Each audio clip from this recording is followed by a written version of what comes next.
IWW 1310 AM in Ottawa. And CJET 1011 FM in Smith Falls and the Valley. Number 1 for local news, traffic, and weather for Ottawa and the Valley. This is City News 1011 everywhere. It is Wednesday, February 15th. Good morning. I am Damilola Unime. Right now in Ottawa, cloudy and 2 degrees. In Smith Falls, it is 5. And here's what's making news in Ottawa and the Valley. When will displaced families be able to go back home after Monday's explosion in Orleans? City News reporter Chris Curry's trying to get some answers. We're still unsure of the extent of the damage, but we do know that for some of the 27 displaced families, it's quite extensive. Some were able to go back in over the past day and a half to retrieve some belongings, but we don't know when they'll be able to return for good. Fire, police are working with, Hydro and Enbridge, and we're hoping that some families will get to go back, but there are other homes that are so damaged that they won't be able to return to their home anytime soon. Councillor Catherine Kitt says services were completely cut off, and they are still off. The focus now turns to insurance coverage against explosions. And the Insurance Bureau of Canada says, yes, explosions are typically covered.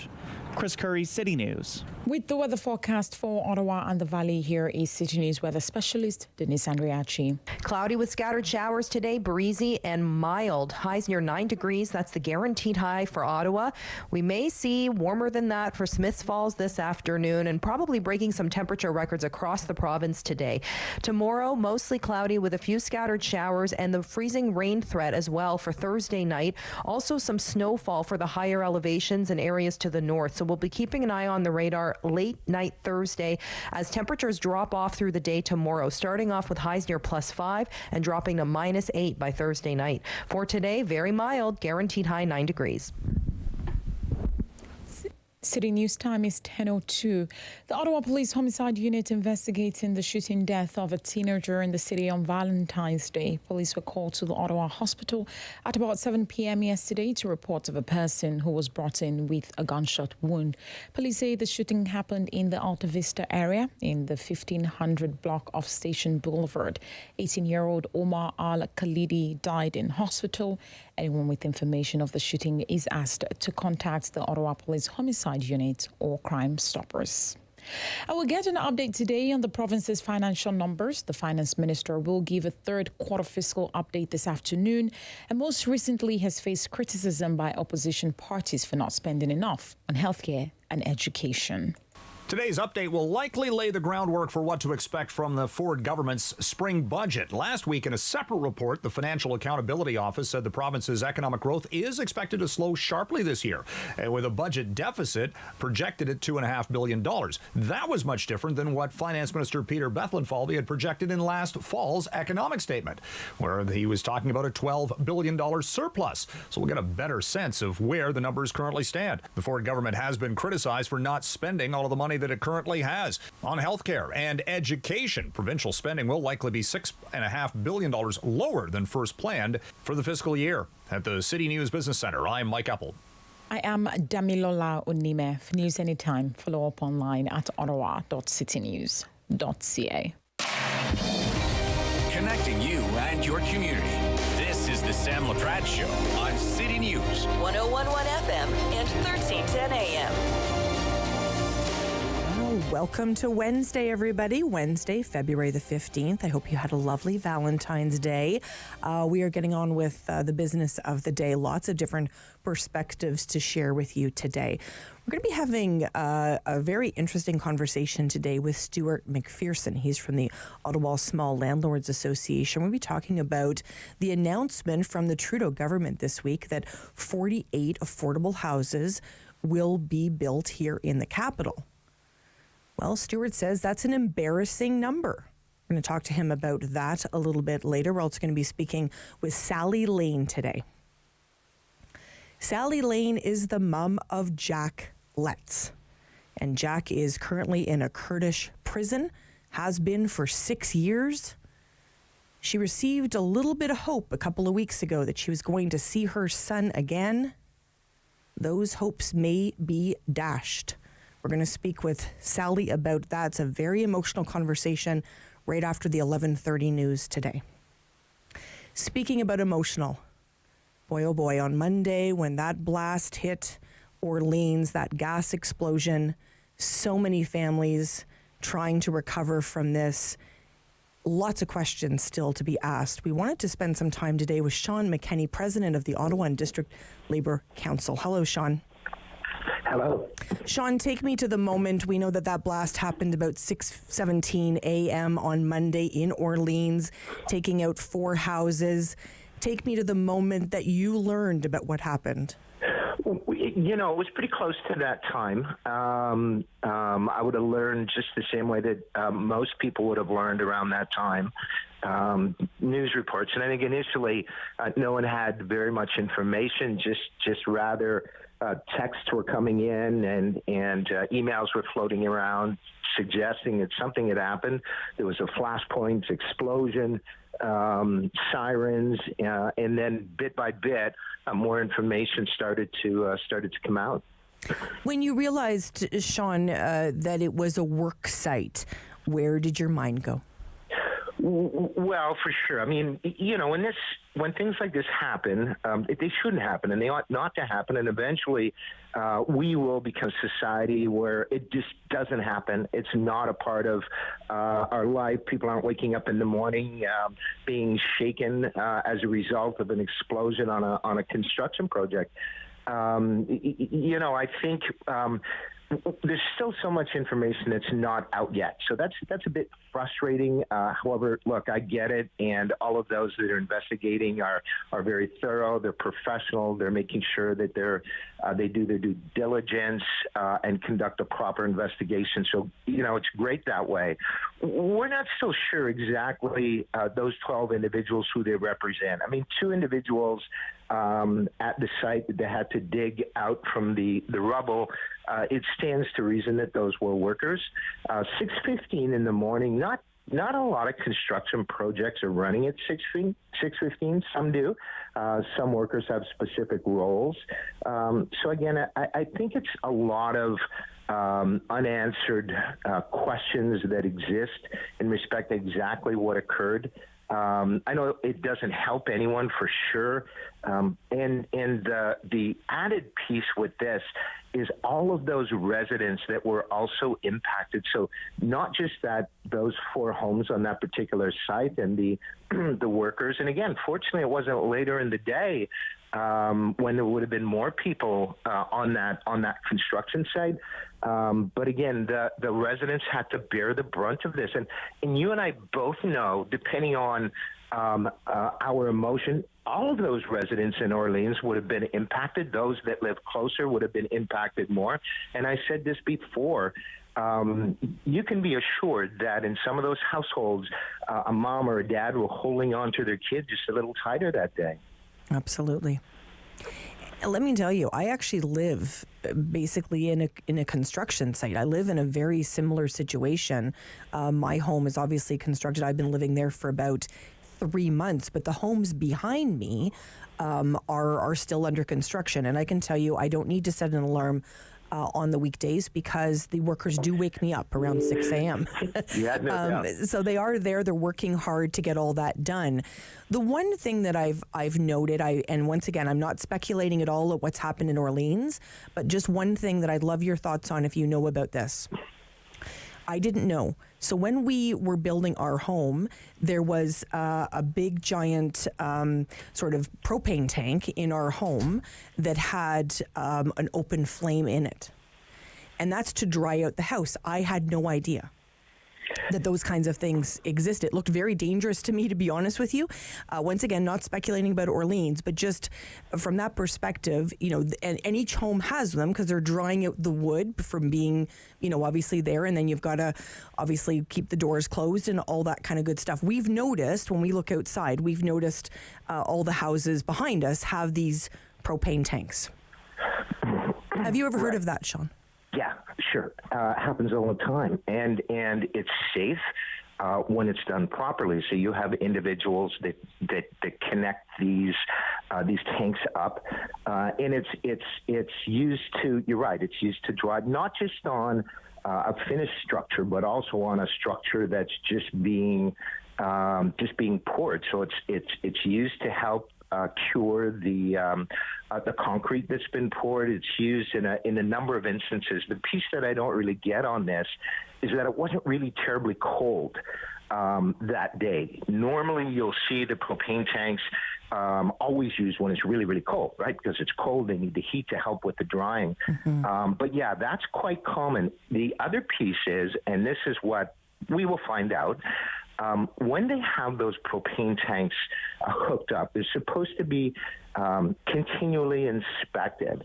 And again, with it happening at 6:17 in the morning, it was the first thing. So something happened. You can't just set up the tanks, operate those salamanders, depending on what term you give them, to throw the heat into the place without having somebody watch them. Meaning you can't set it up before you leave at the end of your workday at 6 o'clock or 7, whenever it might be, and come back to it at 6 the next morning. It has to be inspected throughout the night. Whether this happened or didn't happen, we have no clue. But yes, the propane tanks are common. That's where I went to right away. The piece that frustrates me a bit is when I hear it was natural gas. Almost, and again, I'm not suggesting this, but it's almost that it's being put out there that, well, it's no one's fault. It's natural gas. It's Enbridge gas that's out there. It makes no difference if it's natural gas or propane. Gas is gas. The explosion was caused because something didn't happen that should have happened in respect to an inspection, in respect to properly connecting something. Something didn't happen that was supposed to have happened. And I think about, honestly, when I look at the drone pictures and I see the pictures of the firefighters very bravely going in there and responding so quickly and taking hours to extricate somebody, it really is a miracle that no one has lost their lives. I know there's obviously some injuries, but it really is a miracle. We had a conversation, just recently on the 1-year anniversary of the Eastway tank tragedy, and we spoke a lot when that tragedy first happened, Sean. I mean, these are the days where you think someone goes to work, everybody needs to come home. You know, it's, and I've said this so many times over the years. Most of us don't go to work because we really, really want to. We love our jobs. We go to work because we have to. And we have to because we need to make money. We need to make money because we have to put food on the table. We want to be able to return to our families. Any of those workers, or any of those 12, their life for sure was altered. And it depends to what degree. You know, the fact that somebody says, well, the injuries weren't serious, there were still injuries. And you have the whole mental piece to work with too with some of these individuals. Most of them are going to recover just fine, we hope, but others maybe not so much. 10 years from now, this could be something that is lingering, that affects them in their everyday life. That's the sad part of this. That's the unfortunate part of this. Again, I go back to somebody didn't do something that they ought to have done, and that's what we ended up having the explosion there. We can't continue to let this happen. We are so lucky that residents in that area and the workers didn't die like what happened at Eastway. They weren't lucky. And those that are building, those that are tasked, look, Minto is a great company. There's absolutely no question about that. And most companies are great companies. Somebody messed up, and we have to make sure that this stops. People can't mess up anymore. There has to be the kind of penalty when people mess up in this kind of instance. It sends a very loud message, and that is, don't do it. Don't do it ever again. What advice would you have for Minto and other builders, Sean? You know, far be it from me to advise a company like Minto. It's a company that's been in our city for a long time. Their owners are our community builders here. They do some great things. Their senior supervisors have to be key people. Those individuals have a responsibility on construction projects, on every construction project. They're so important.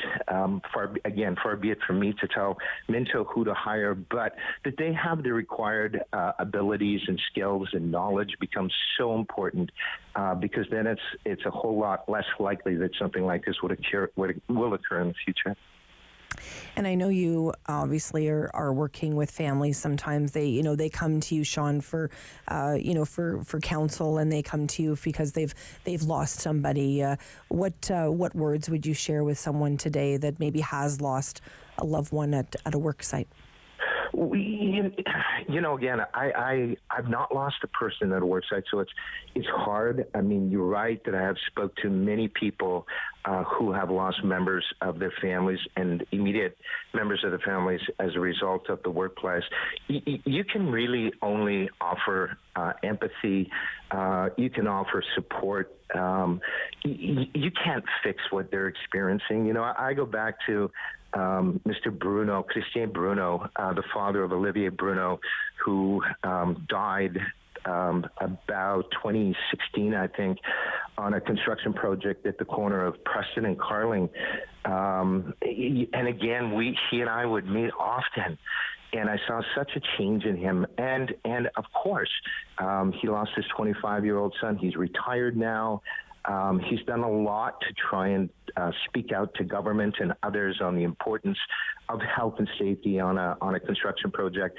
That's why we have an Occupational Health and Safety Act. That's why we have construction regulations and associated regulations attached to that.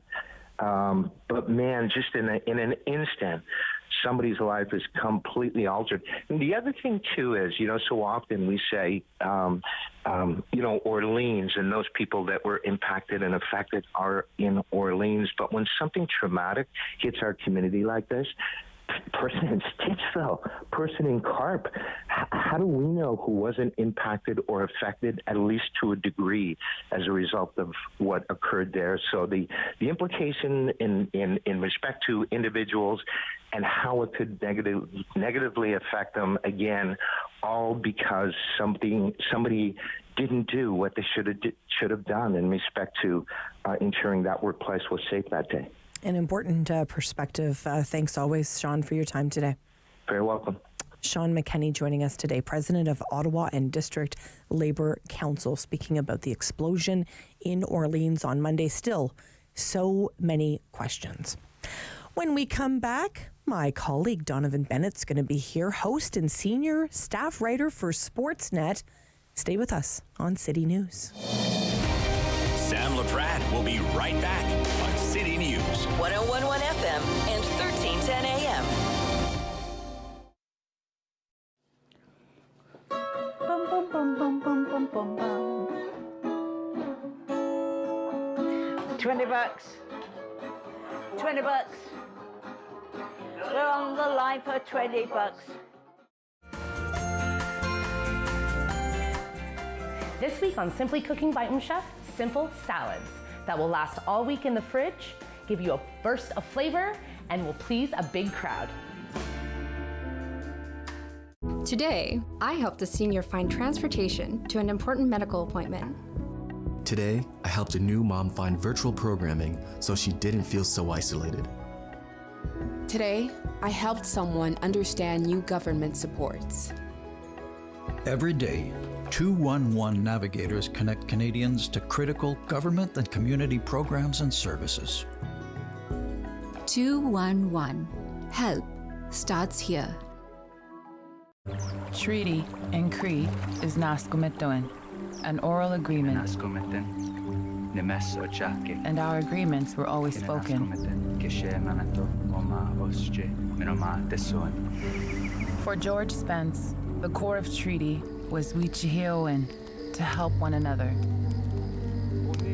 And so we, the commissioners... He was there for the making of Treaty 9, where the Cree were told... We will honor this agreement together, for as long as the sun shines and the waters flow. The Cree made their mark because they were assured that the land would be shared, and they would always be able to harvest what they needed.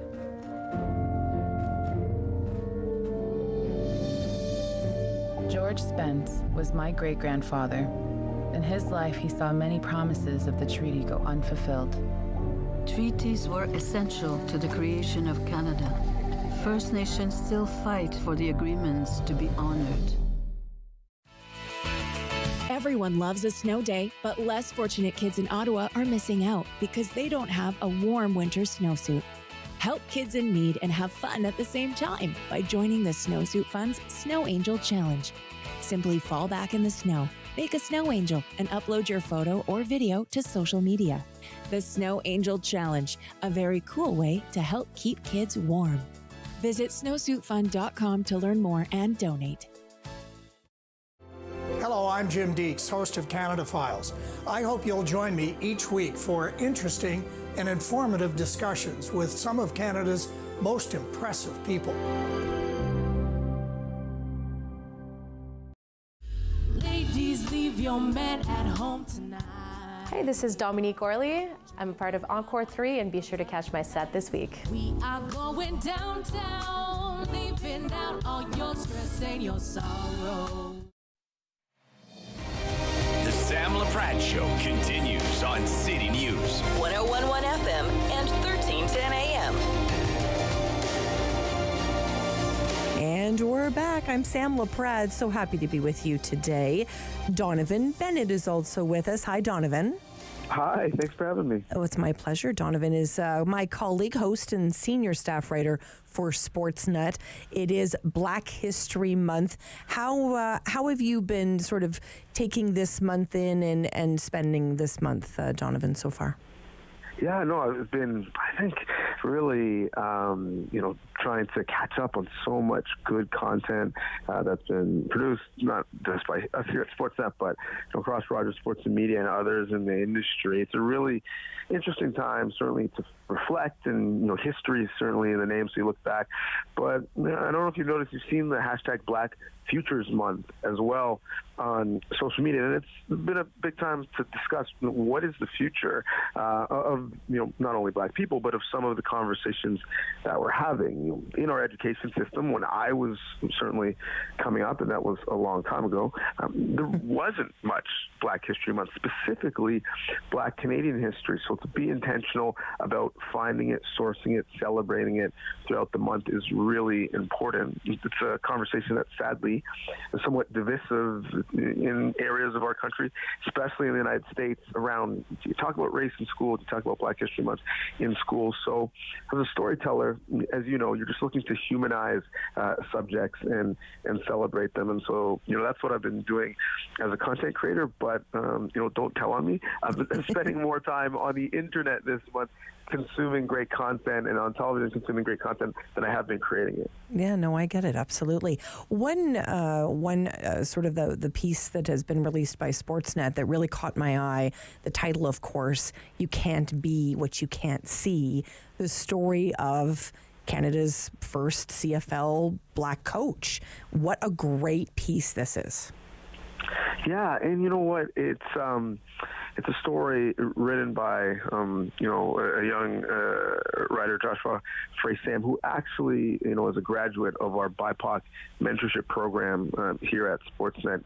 Giving the soft skills and tools to young journalists. So literally, he's a product of that title. You can't be what you can't see, and now he's doing a great job. And what you have in Ottawa is not just a head coach, but coordinators on the offensive and defensive side that are Black. So, the term Red Blacks is somewhat literal and figurative. And, they're all probably qualified to be head coaches themselves, but, they've really not had a crabs in the bucket mentality. They've really collaborated because they know what's good for the head coach, Bob Dice, who's getting his first opportunity to be a head coach in the CFL after being in the league for 20 years, is good for all of them and all Black people. And so that sense of community, that fellowship, that cooperation is something worth talking about and something worth celebrating, because sometimes in areas where there are few, you see other people that may look like you as competition and not collaborators. Mm-hmm, absolutely, beautifully said. And Donovan, we've been highlighting businesses in the capital that are Black-led. And, when you were speaking about that, even something, as special as somebody brought in these very special dolls that, are representative of different cultures in Africa. So young girls can see themselves in these dolls. And I just think, this is a story about a CFL coach, but there's so many different angles to that, and each and every one of those angles is so important for young people to see themselves represented. Yeah, that's a great point, and it's really hard, and you have to be intentional about it, although it's getting much easier for me as a dad with two young sons to find, stories where there are characters that look like him and really look like all of his classmates and find cartoons that look like him. And we don't realize that young people are being socialized and picking up lessons at such a young age. So providing that representation is really important. And I think whether it's the young people in the stands or the young people, playing the sport, for them to understand that your relationship with sport doesn't just have to be as an athlete if you're Black. You can be a coach, administrator, or you can be a broadcaster like myself, or a fan. And so showing what's possible so that people don't automatically limit themselves because of what they see in society is really important. What do your young sons think of your work, Donovan? Not much. They're 1 and 3.5. Oh, okay. I didn't realize that was so one, doesn't like the fact that maybe he has to, be quiet when I'm on a work call or when I'm doing a Zoom interview in the basement. And the older one, when mom is watching dad on TV, is just annoyed that, he can't watch Paw Patrol. So not really important, but, they have been the subject of my work in a way. I wrote a letter to my son after George Floyd died, and it was a video essay, and I really look at these issues from a different level. Certainly when sad, tragic events would happen to the Black community in the past, I would see myself in those shoes. Now, to be frank, when I see a video of Tyree Nichols or George Floyd, before that, I see my children, right? And when I hear them screaming for mom, I think of my wife. And so certainly changes the way I come to these issues empathetically, and it's why I'm so passionate about telling these stories, humanizing the experience of Black people in Canada and abroad. Mm-hmm, absolutely. Well, about a decade from now, Donovan, you'll be a really cool dad, just so you know. They're going to think it's pretty awesome what you do. Yeah, if they just want to talk to me and hang out in a decade, I'll take that as a win. Absolutely, it's a win for sure. Donovan Bennett, I really enjoyed our time together, and let's get together next week as well, okay? I can't wait. Thanks for having me. My pleasure. Donovan Bennett joining us, my colleague, host, and senior staff writer for Sportsnet. We appreciate his time very much. Is your grocery bill really high? Well, you're not alone. And we know that those grocery stores have all-time profits. Something's amiss here. We're going to talk to Sylvain Charlebois when we come back on City News. Sam Laprade will be right back on City News. 101.1 FM and 1310 AM. Join me for Season 3 of Paula Roy's Favorite Foods.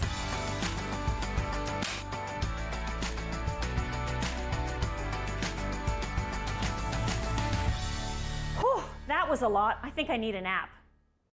Hi, I'm Justice. And I'm Nia. And we believe dreams fuel revolutions. That's why we're engaging with Canadian icons and the causes they support. Join us for these inspiring conversations and find out how you can be revolutionary.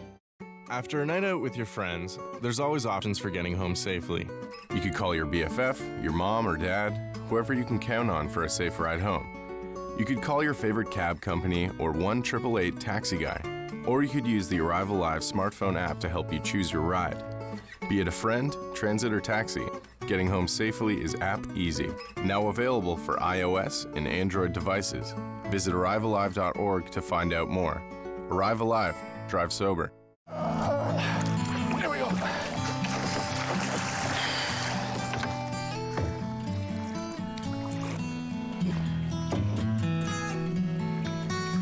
How you going, back in, okay?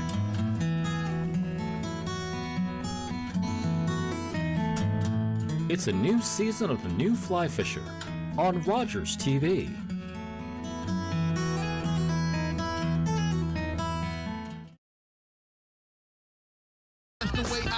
My skill shopping, because I've been here sharpening. What's going on, y'all? It's Jay Morris, a.k.a. your favorite light skin, and you're going to check out my performance on Encore Ottawa 3 coming up this week. Let's go. All again, murderation, 911, call it in. Me, I murder every...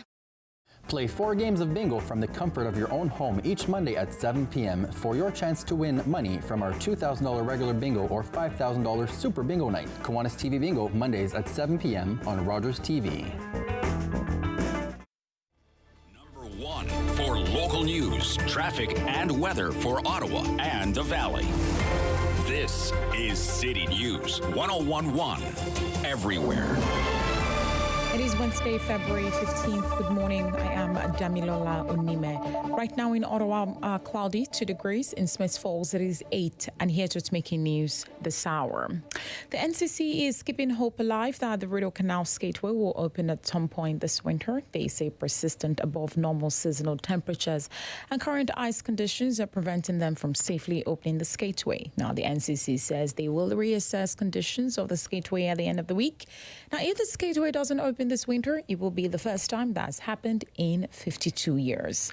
And if you were a witness to a collision on the 174 on Monday, February 13th, Ottawa Police would like to talk to you.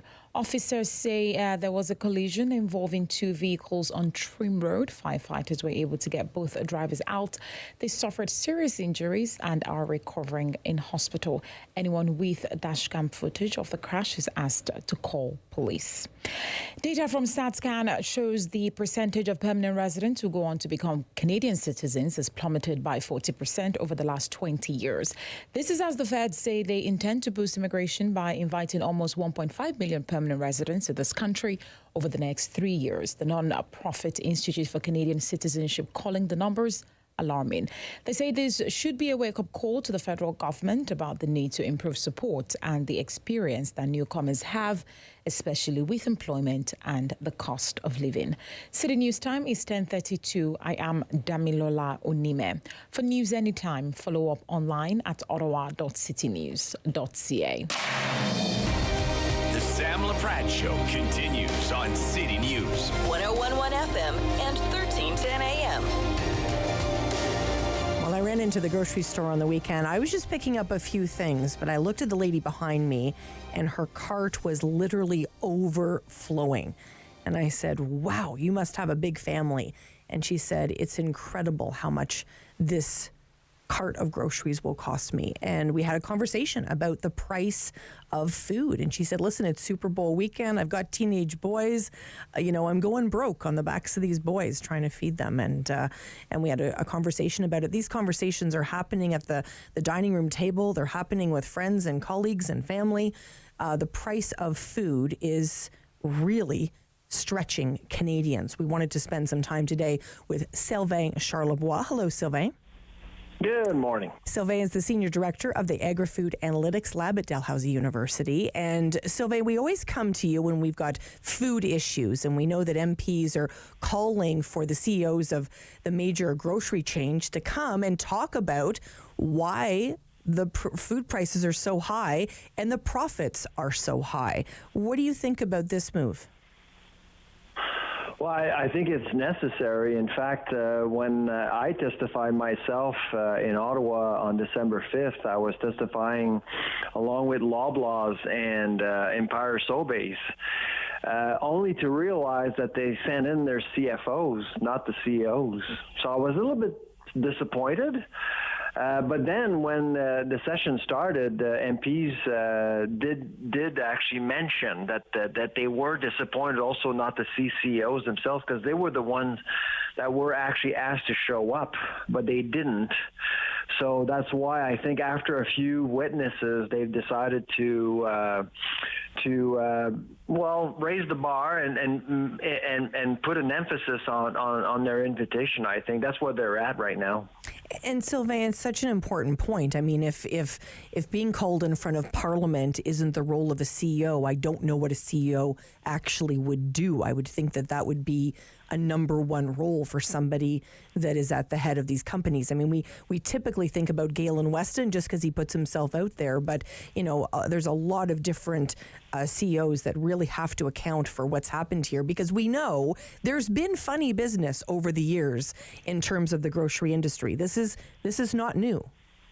I agree. Yeah, I mean, we have to think about the bread price fixing scandal, and the invitation is still ongoing after 7 years. And yes, Galen Weston is out there, and people know him, and he should show up along with the two other CEOs. And I'm sure most of your listeners don't even know what the name of the other CEOs are. It's Michael Medline from Empire and Eric Laflèche from Metro. And all three of them actually testified back in July of 2020. I'm not sure if you remember this, but they were actually called by the Finance Committee to testify about the hero pay. Oh yes, I remember. Mm-hmm. Yeah, that was 3 years ago. Well, almost 3 years ago, and it was a disaster. I mean, the committee really politicized the issue of the hero pay, and they didn't accomplish much. I just hope that this won't be a waste of time. Politicizing food inflation is one thing. Understanding what really is going on, I think, should be the focus. Absolutely. And what is going on? Because, I mean, we hear about it's easy for people, whether you're building a house, you're buying a car, or you're getting groceries. It's easy for people to go, well, it's the supply chain. It's because of the war. It's because of COVID. It's easy to say all those things. But are those the reasons, and are they the reasons to account for this hike? It's important to actually recognize that this is a global phenomena. Yesterday in the U.S., we saw inflation numbers. They're still higher than ours for 36 months in a row. The U.S.'s food inflation rate was actually higher than ours. So we have the second lowest food inflation rate among G7 countries. After Japan, we're number 2. And in Japan, interest rates are at 0 almost. So you have to appreciate that this is a global phenomenon. This is not because of Galen Weston. It's not Galen Weston's fault that Germany is dealing with a 22% food inflation rate. So when you go up the food chain, you talk to ingredient companies, processors, that's when you realize, wow, the pressure is considerable, and it's hard. And so grocers are absorbing the shock. When you look at statements, we don't see any evidence of abuse or anything like that. But the one question I would ask grocers, if they do show up, is this: how much money are they making off their food sales versus selling lipstick, prescription drugs, or T-shirts? I mean, there are different things here. These are conglomerates. They're selling a lot of stuff. If they make 100% markup on T-shirts, honestly, I don't think Canadians care.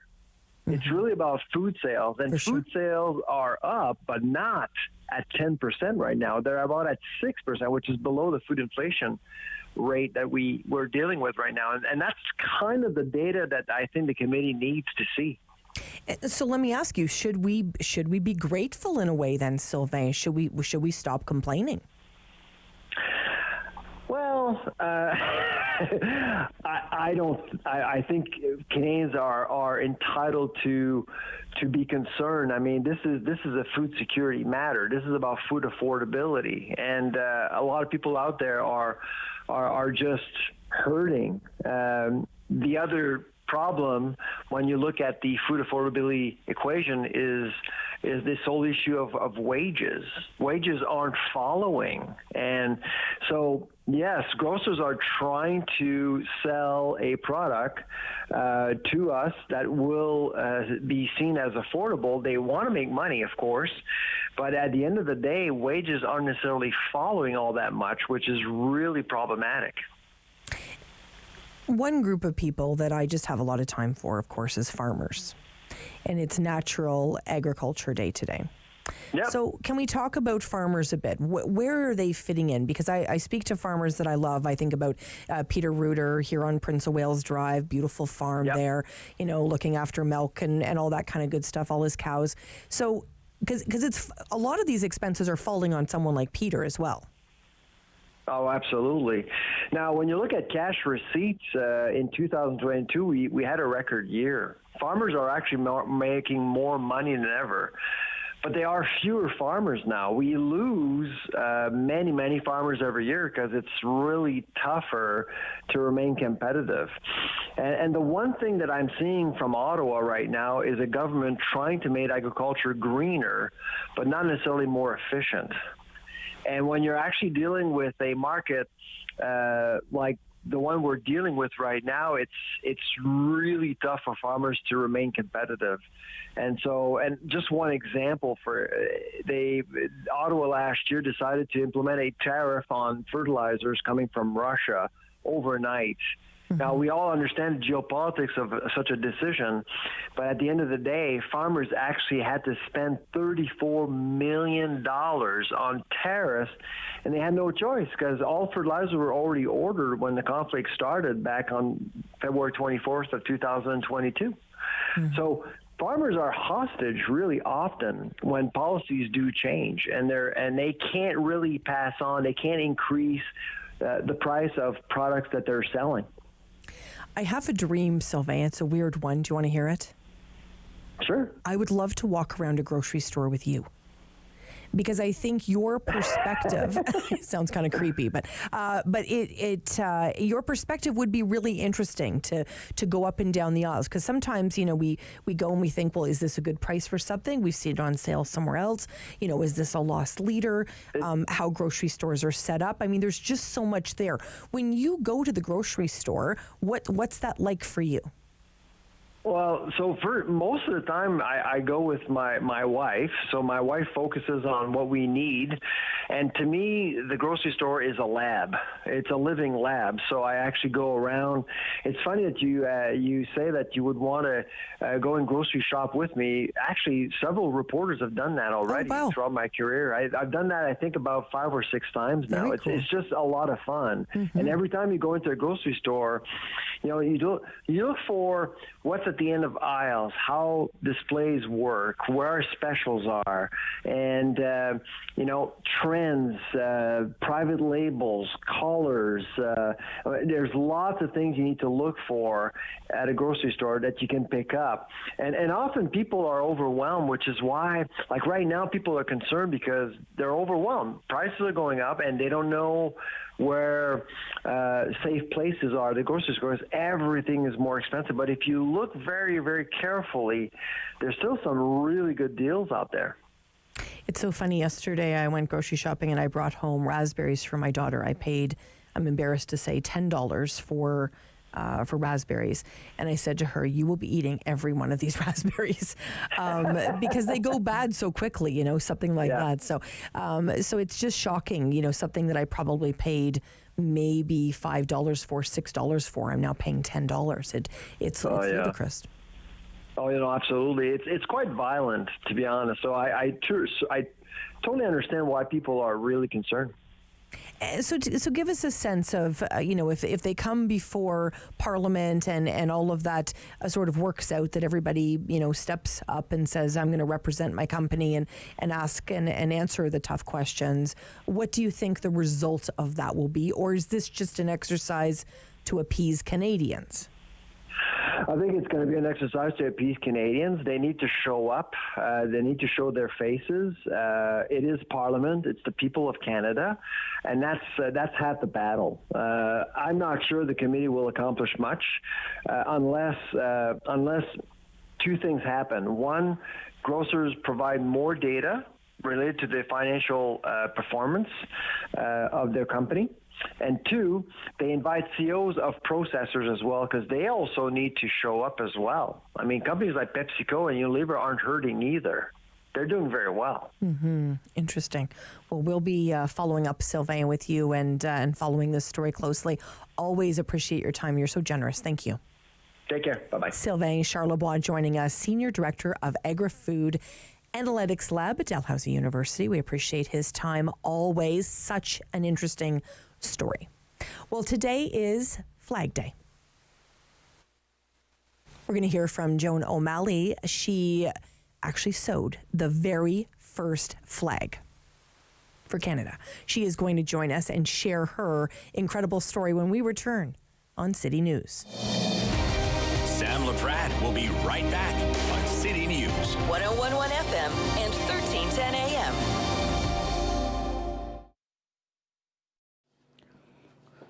Bum, bum, bum, bum, bum, bum, bum, bum. $20. $20. We're on the line for $20. This week on Simply Cooking by Chef, simple salads that will last all week in the fridge, give you a burst of flavor, and will please a big crowd. It was our 35th anniversary. To celebrate, we were on our way to Mama Rosie's, where we had our first date.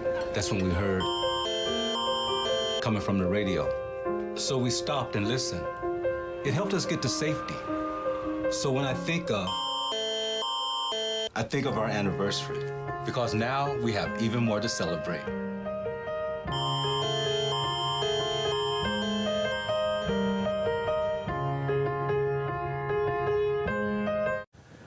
On Thursday's Daytime Ottawa, the Ottawa Japan Karate Association is celebrating their 50th anniversary. So we'll talk a little bit about how they are planning to celebrate that incredible milestone. Also, March break is coming up. We'll give you some ideas if you're thinking of traveling. There is lots to think about. And we're going to introduce you to a local comic book author. If you love comic books like I do, you're going to want to tune in to Thursday's Daytime Ottawa.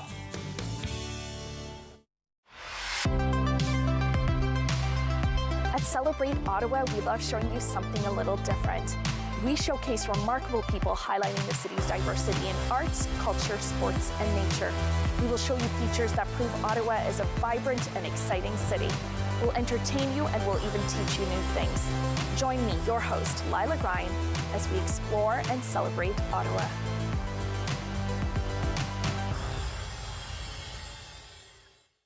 As the fighting continues in Ukraine, thousands of people are fleeing for their lives, forced to leave everything behind. You can help them. Your donation to the Humanitarian Coalition will provide food, water, shelter, and medical care to the people of Ukraine who urgently need it. Call 1-855-461-2154 or donate online today at together.ca. That's together.ca. The Humanitarian Coalition. Together, saving more lives. Hello, I'm Jim Deeks, host of Canada Files. I hope you'll join me each week for interesting and informative discussions with some of Canada's most impressive people. Ladies, leave your man at home tonight. Hey, this is Dominique Orley. I'm part of Encore 3, and be sure to catch my set this week. We are going downtown, leaving out all your stress and your sorrow.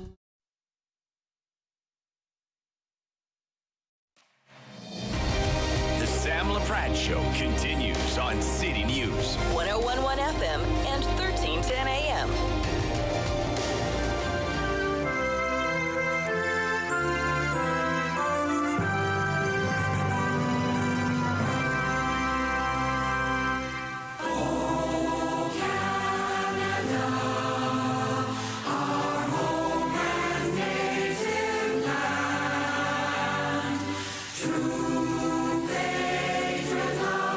Well, today is Canada Flag Day, and I can't think of anyone else I'd rather spend time with than Joan O'Malley. Hi, Joan. How are you? I'm great, Sam. How are you? Good. It's kind of Flag Day, and it's kind of Joan O'Malley Day here in Canada. Yes, it's funny you were talking today because last week I just got a request to have the renewal of the sewing machine over at the Museum of History. Well, that's amazing. So, Joan, for those that don't know, tell us about your connection to our beautiful flag. Oh, it makes me very emotional sometimes.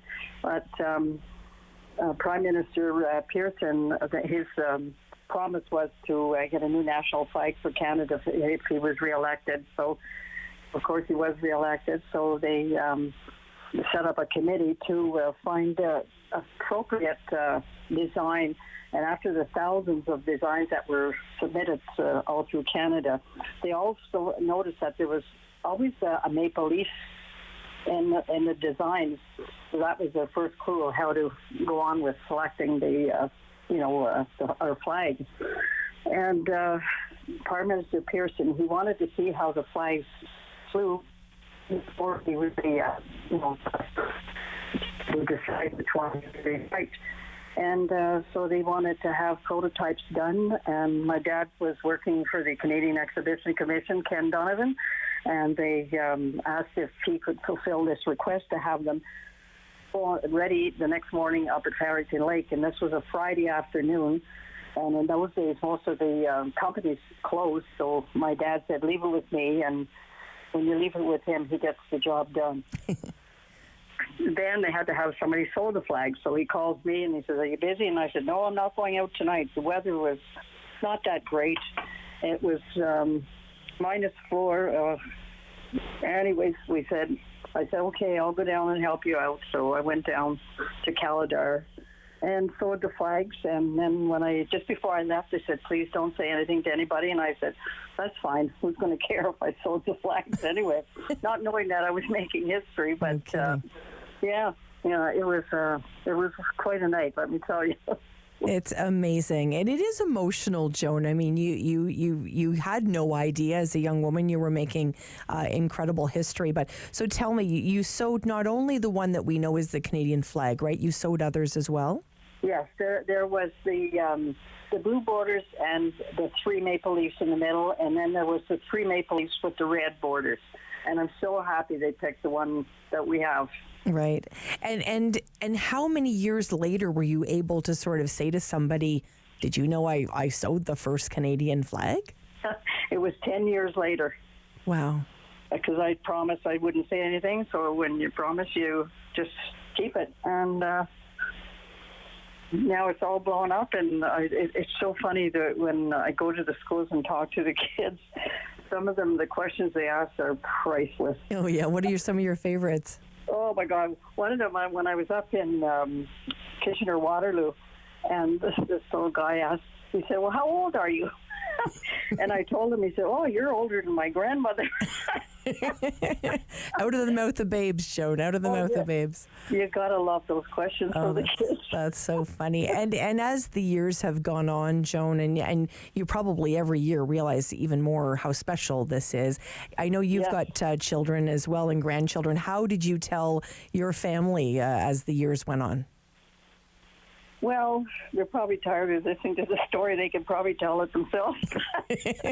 But no, they're quite proud, and they really are proud that I did that, and I am too.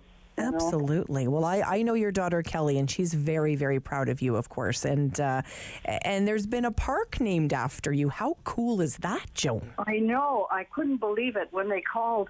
Caroline Meehan called, and she said they were going to name a park after me, and the date is October the 12th. And I held my breath. She said, "Is that not a good date?"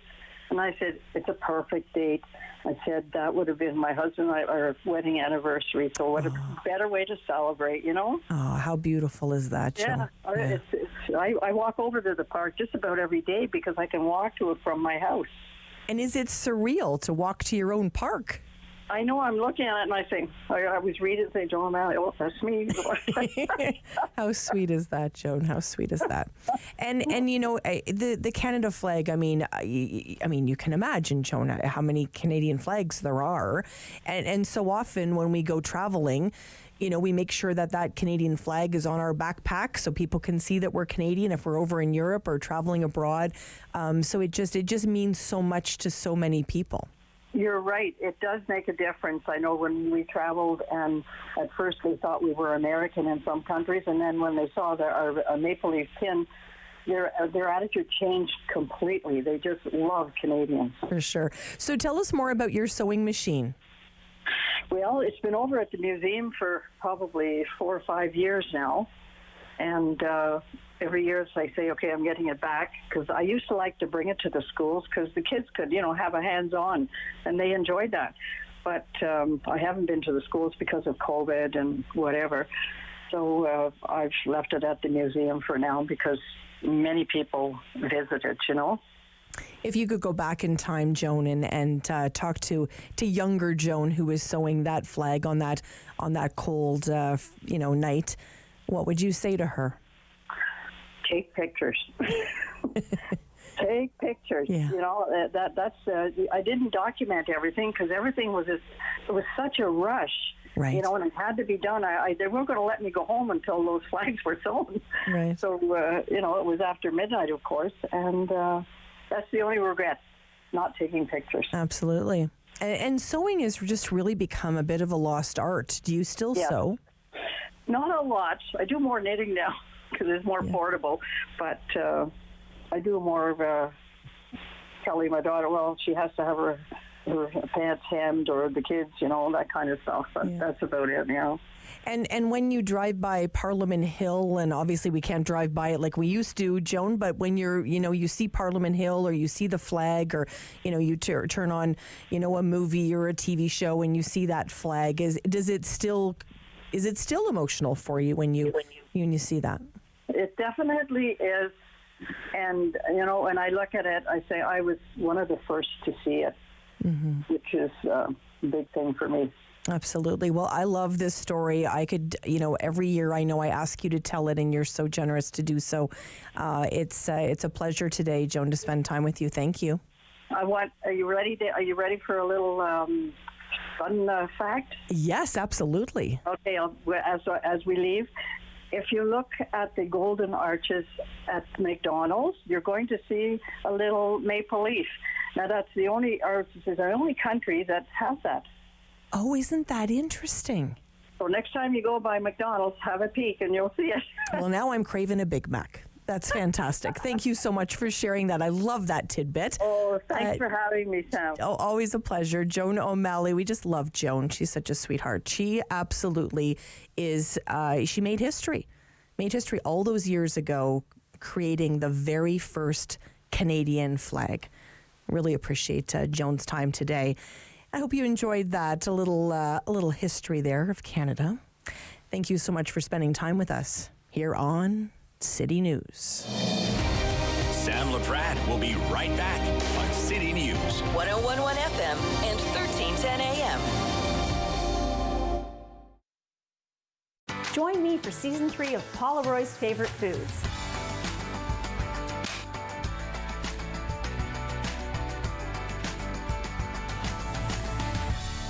Whew, that was a lot. I think I need a nap.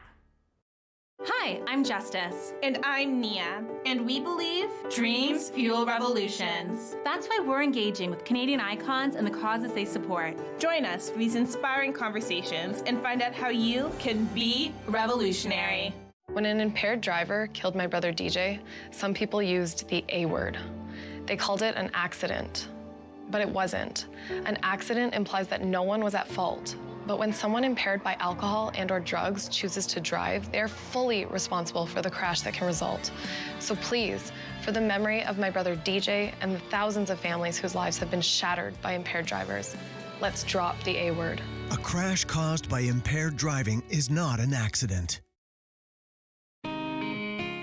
Hi, I'm Meg from AIM Fitness, and I'm here with my buddy Fit Finley. Join us every week for Fit Over 50. We'll take you through some low-impact and high-intensity workouts designed to improve your strength and your balance.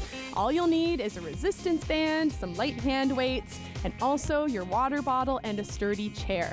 Tune in right here on Rogers TV and let us be part of your weekly routine.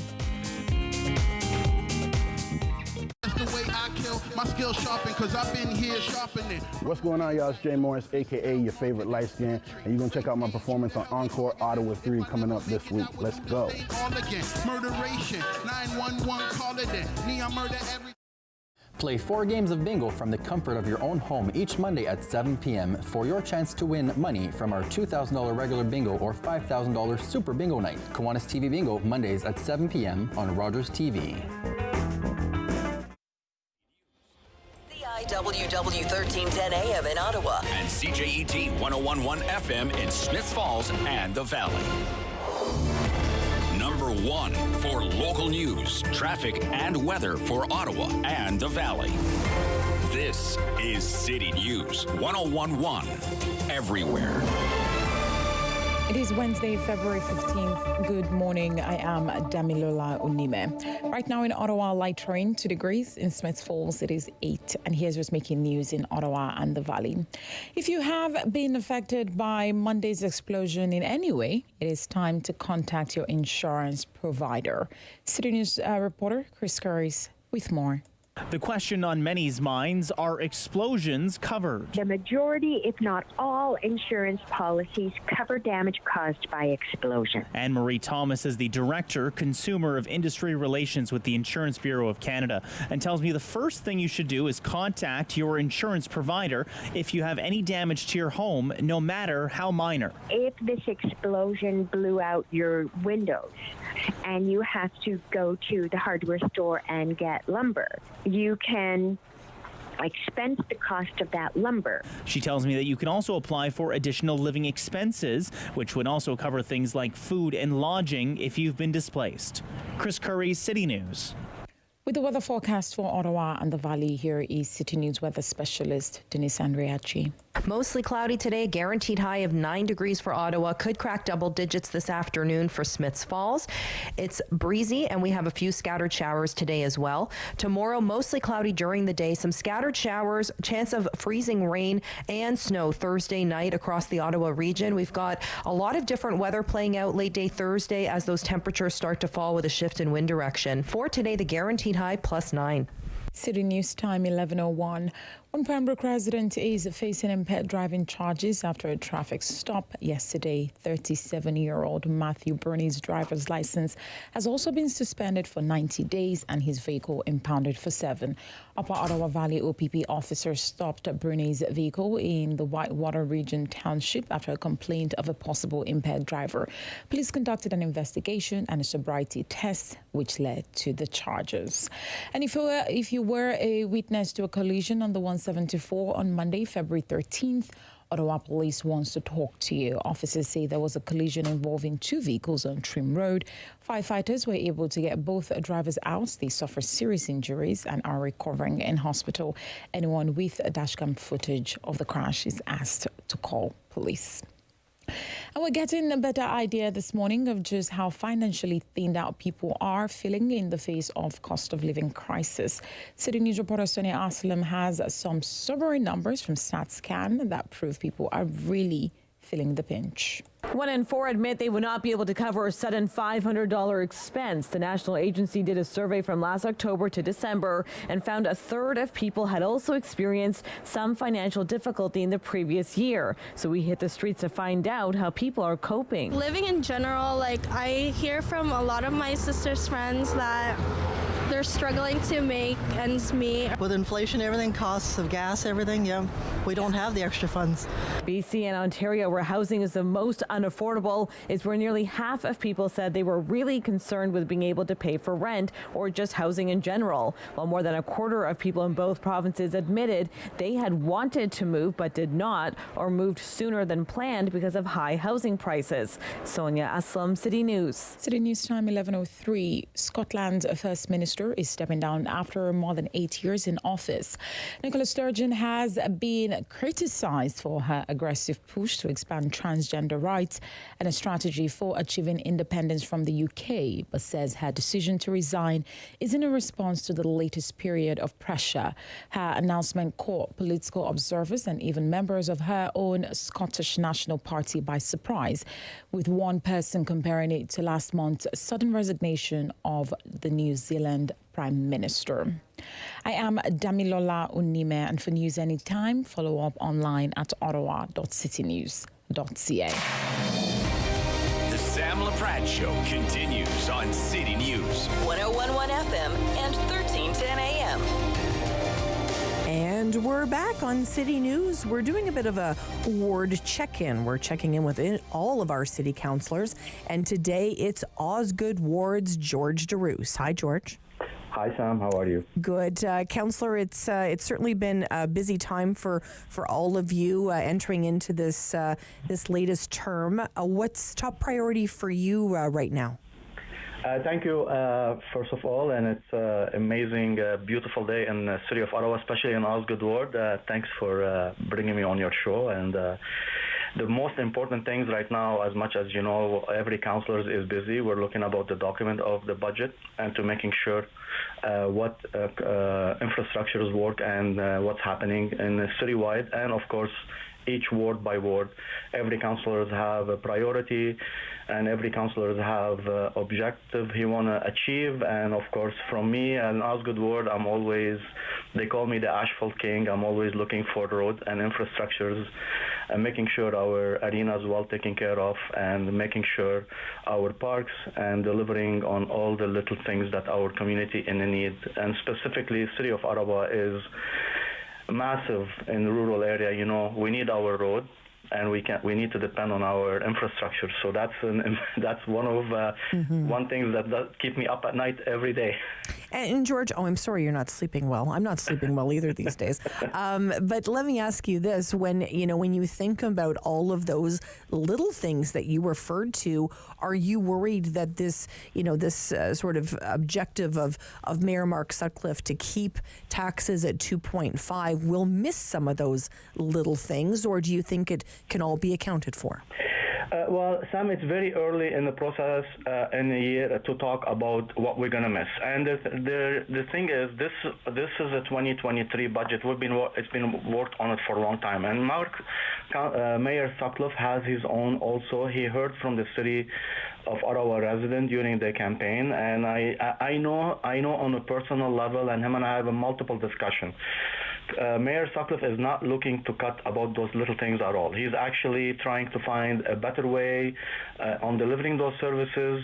He's looking on a different way to see how we efficient could be at the City of Ottawa from construction's perspective, from delivery services. And I don't think it's any in his book to look at those, especially those little things.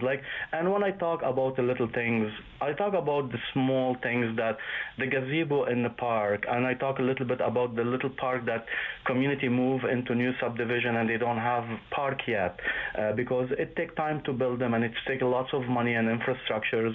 And in the city of Ottawa, we build things backwards. So we put the subdivision, then we start to put the amenity. Every city has a different challenges, but that's the way we do it. That's the way we do it in the city of Ottawa. So I'm hoping we're not going to see any cut. We're going to see improvement. But as much as as a Canadian live in Canada, we're facing the challenge of the inflation, and we got to keep our purse tight. Let me ask you, Councillor, when it comes to things like the LRT and public transit, what do your residents tell you in terms of how money should be spent there? Well, rural resident, and specifically in Osgood Ward, I want to speak specifically on my what I hear from my resident. They don't want to see. First of all, they don't want to see transit in my ward, and that's something I hear every day. And they were not very happy with the management of the LRT and the report that came out. And they always worry that the city is imposing and taking some tax money from rural area to build their transit system. So there is a lot of preservation, there is a lot of conversation, and a lot of people have an anxiety about that system, and they're not really confident with it. So they keep telling me, and I hear it every day from them, to be cautious, to review all the reports, and making sure we're spending our money wisely. And I know in stage 2 that it's going to be coming close to my community on Bosville Road.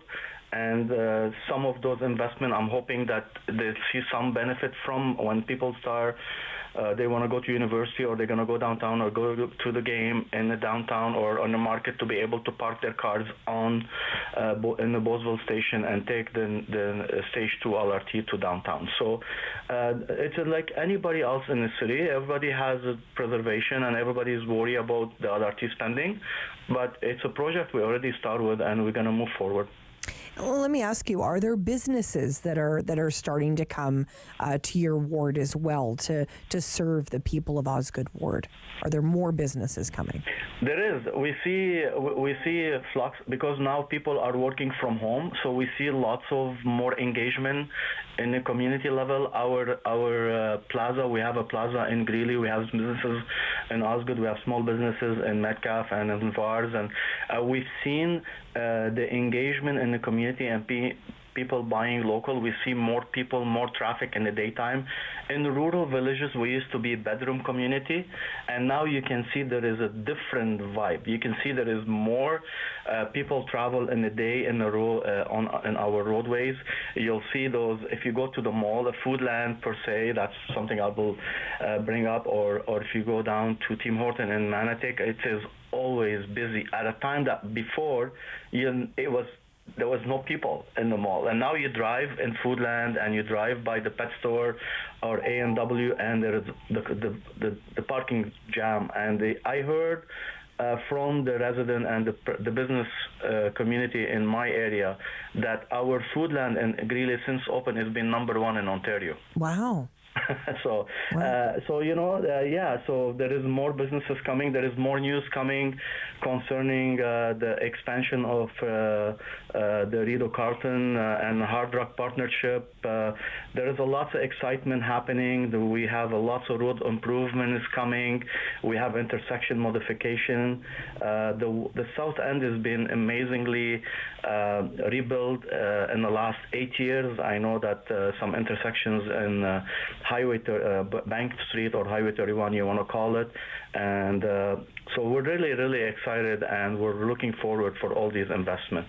And when it comes to young people, George, sometimes in those rural communities, young people will say it's really boring here. There's nothing to do here. How do you combat that?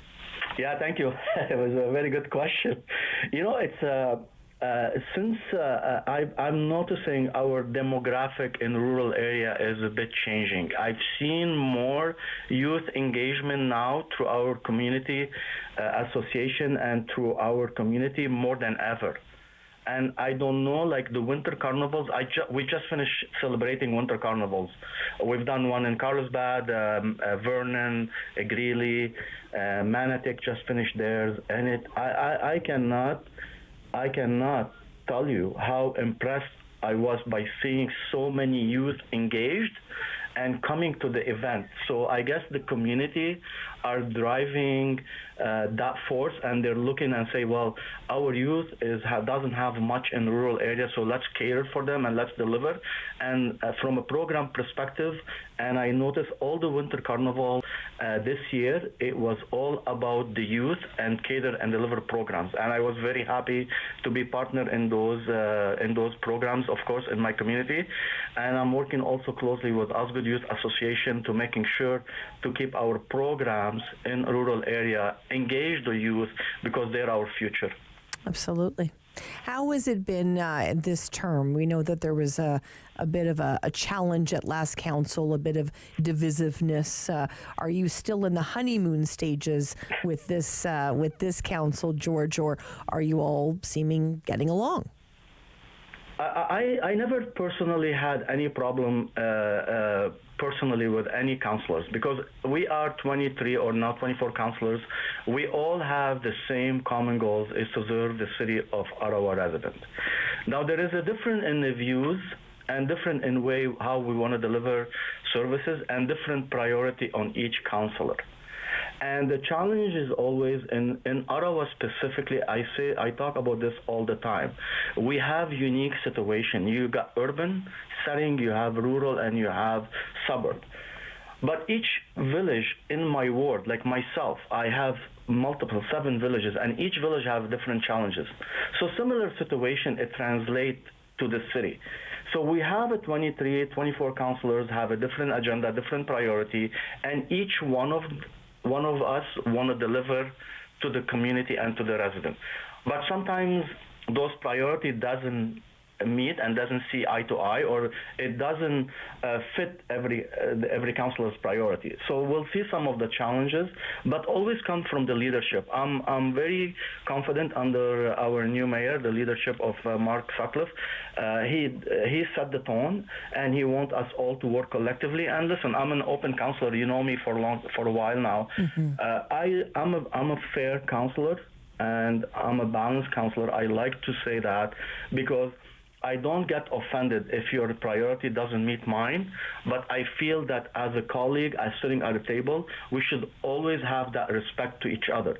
And if you have a problem with me, I'd rather you pick up the phone or come to my office and have this discussion with me, instead me and you take it out on social media. And we've been hearing lately about all the social media, the poisons that happen and all the insults happen on social media. Even like this is a recent report came out how social media has been appealing to the troll. I rather have that we should have the respect of each other as a city councillor, because we all get elected by the people of the city of Ottawa, and we should be adult enough to have a conversation without insulting each other and offend each other, because bottom line, we all get elected for the same common goal. Beautifully said.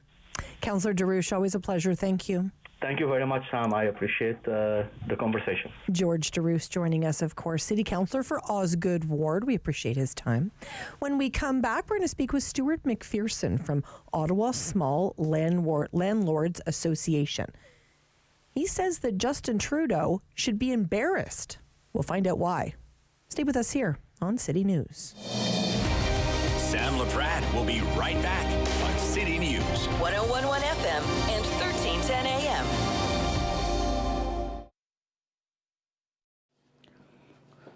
Bum, bum, bum, bum, bum, bum, bum, bum.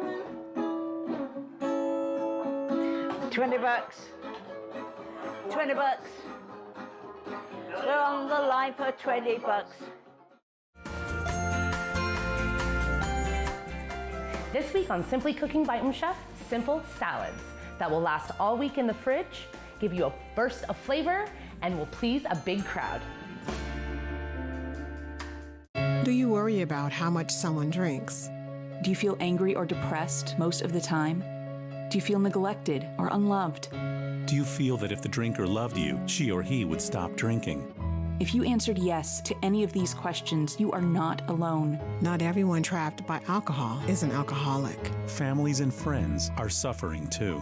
Al-Anon and Alateen can help. Call 1-866-200-0223 or visit alanon.org/help. You know the story. When the RCAF said Mach 2 fighter, 2-place 1,000-mile range, the British said it was impossible. The Yanks tried twice and failed. They said, you're dreaming. We said, fine, we'll build it right here in Toronto. And now you guys, my guys, are saying that it can't be done, that they were right? Now that's the rocket that we used to get the model up to speed, and then the onboard sensors tell us that... Come on, baby. Damn it! But we did it according to your specs. The specs have changed.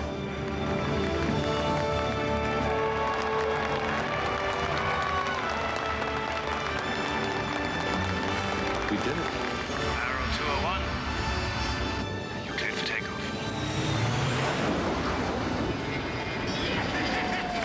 We did it! Although the government cancelled the project and destroyed the prototypes, the Avro Arrow remains for Canada a world benchmark in aerospace achievement.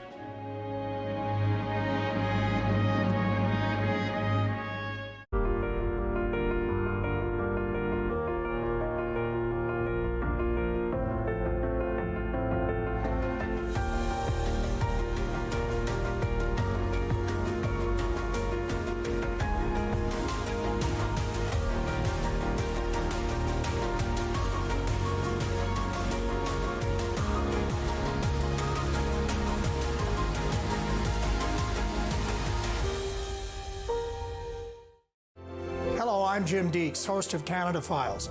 I hope you'll join me each week for interesting and informative discussions with some of Canada's most impressive people. Ladies, leave your man at home tonight. Hi, this is Dominique Orley. I'm part of Encore 3, and be sure to catch my set this week. We are going downtown, leaving out all your stress and your sorrow. on City News. 1011 FM and 1310 AM. Well, we know this week the Honourable Ahmad Hussein, the Minister of Housing, announced $18.5 million for 48 affordable units here in Ottawa, in the capital. Well, when they heard the news, the Ottawa Small Landlords Association said the Trudeau government should be embarrassed by this. We wanted to ask Stuart McPherson from Ottawa Small Landlords Association why he thinks that. Hi, Stuart. Good morning, Sam. So tell me why Prime Minister Justin Trudeau should be embarrassed about this announcement. Well, the amount that was announced seems like a big number. But when you take a look at the fact that the $18.5 million that's coming to Ottawa is going to provide for 48 subsidized units, while City Council has already identified that there is over 10,000 units needed in the City of Ottawa to address our current housing crisis, it just seems like too little. So you think it wasn't worth a press conference in your mind? Well, that's it. I mean, I know that politicians and the people that surround them are always trying to get the best press possible. But it would be like a grocery store announcing that they're doing a sale price on one apple pie. It's just crazy when you think about the effort and the time that goes into establishing a press conference for such a small amount. We believe that there are many other things that the government could be doing in order to actually address the problem. And tell us what that is. What's the solution? Well, one of the things is that governments at all levels, whether it's federal, provincial, or municipal, have been ignoring the fact that small landlords hold a key to resolving some of the housing crisis. And instead what's happening is that there's new regulations coming in, there's new pressures being put on small landlords, and instead of encouraging small landlords to get into the business and create housing opportunities, they're basically discouraging people. So what's happening is that a lot of people that might be involved in landlording are just saying it's not worth the problem they're getting out of it, which means that there is less housing available, and that's adding to the crisis. What could be happening is that instead of working cooperatively with small landlords and finding solutions, the government is doing things like implementing new regulations, basically not doing enough with the provincial landlord tenant board, which is way backed up and creating all sorts of problems, both for tenants and for landlords. And instead, they're holding press conferences to announce that they're going to support funding for 48 houses. Mm-hmm. And Stuart, we know that, of course, the federal government, provincial government, municipal government, all involved in housing to some degree. Does that sort of complicate things in your mind a little bit in terms of, kind of passing the buck a little bit? We're going to do a little bit here, a little bit there. Is it piecemeal because it's done that way? I mean, you're right that when you've got shared responsibility, it becomes lack of responsibility. But with some imagination, with some dedication, there are ways that the three levels of government can work together and actually make some positive moves towards resolving the problem. Mm-hmm. I've been following some of your posts as well, Stuart, and really speaking about people are pulling their money out of Canada and they're deciding to invest in properties in Costa Rica and other places in the world. That it's hard to get that back once it's gone, right? That's correct. And basically what will happen is that the more that governments are unfriendly towards small investors, the more difficult it's going to be in order to address the problem. I think that there are solutions that are available and are not that difficult if people use some imagination and actually put some effort into it. Mm-hmm. It's going to be very, very interesting to sort of follow this story to see if we can actually make the numbers that have been promised at every level. We know Mayor Mark Sutcliffe has made some promises there as well. We've spoke before about the vacant unit tax. Give us a sense, Stuart, in terms of that tax and if you've changed your mind about the way that the city has been rolling this initiative out. I really haven't changed my mind. I still see the vacant unit tax as a terribly expensive effort that is focused in the wrong way. It's very much where the city has listened to some advisors that said this will solve the problem, and they haven't really thought it through.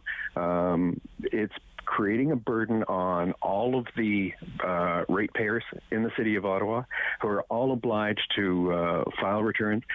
Some of the people who are most vulnerable, the elderly, might not necessarily understand what the obligations are, and they're going to get caught up in penalty actions.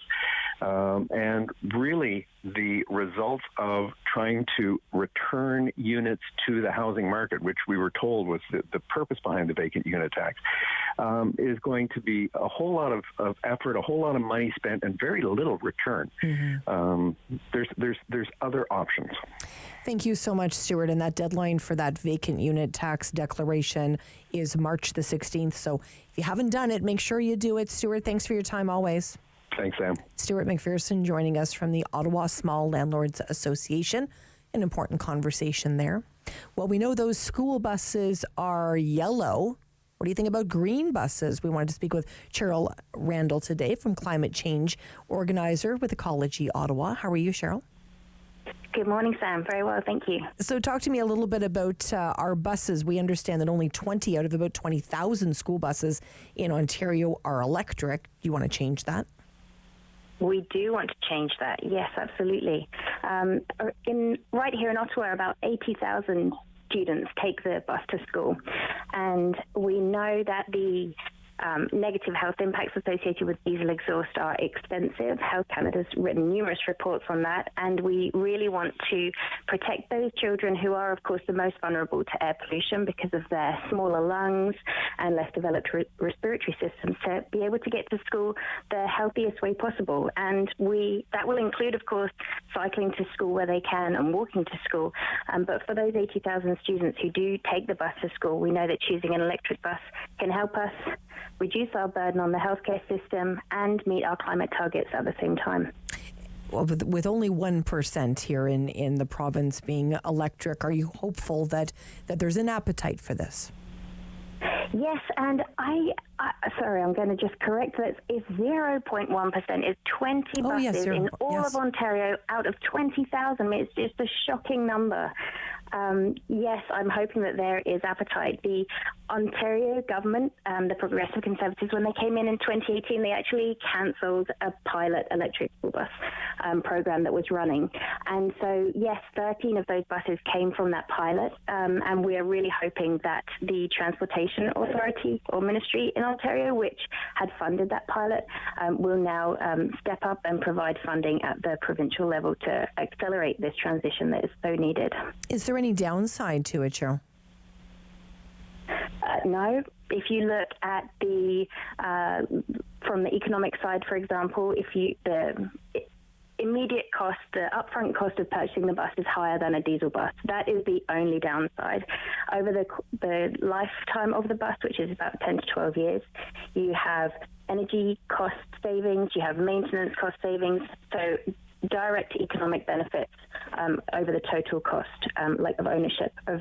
If you compare the diesel and electric, you win on electric, and that's before you start looking at any of the other indirect economic benefits. I know I don't have a load of time to talk about all of them now, but there are so many, and I would encourage anybody who's interested to read the report. It's at ecologyottawa.ca/yellowbus, and the benefits aren't just health, they aren't just emissions, they aren't just economic, it's a whole combination.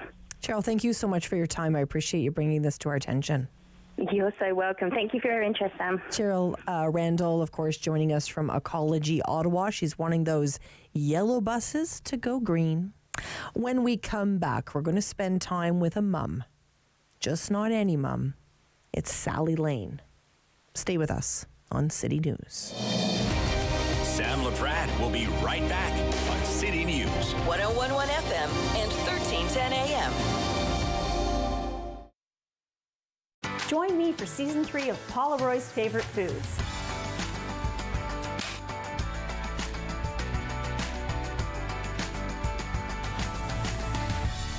Whew, that was a lot. I think I need a nap.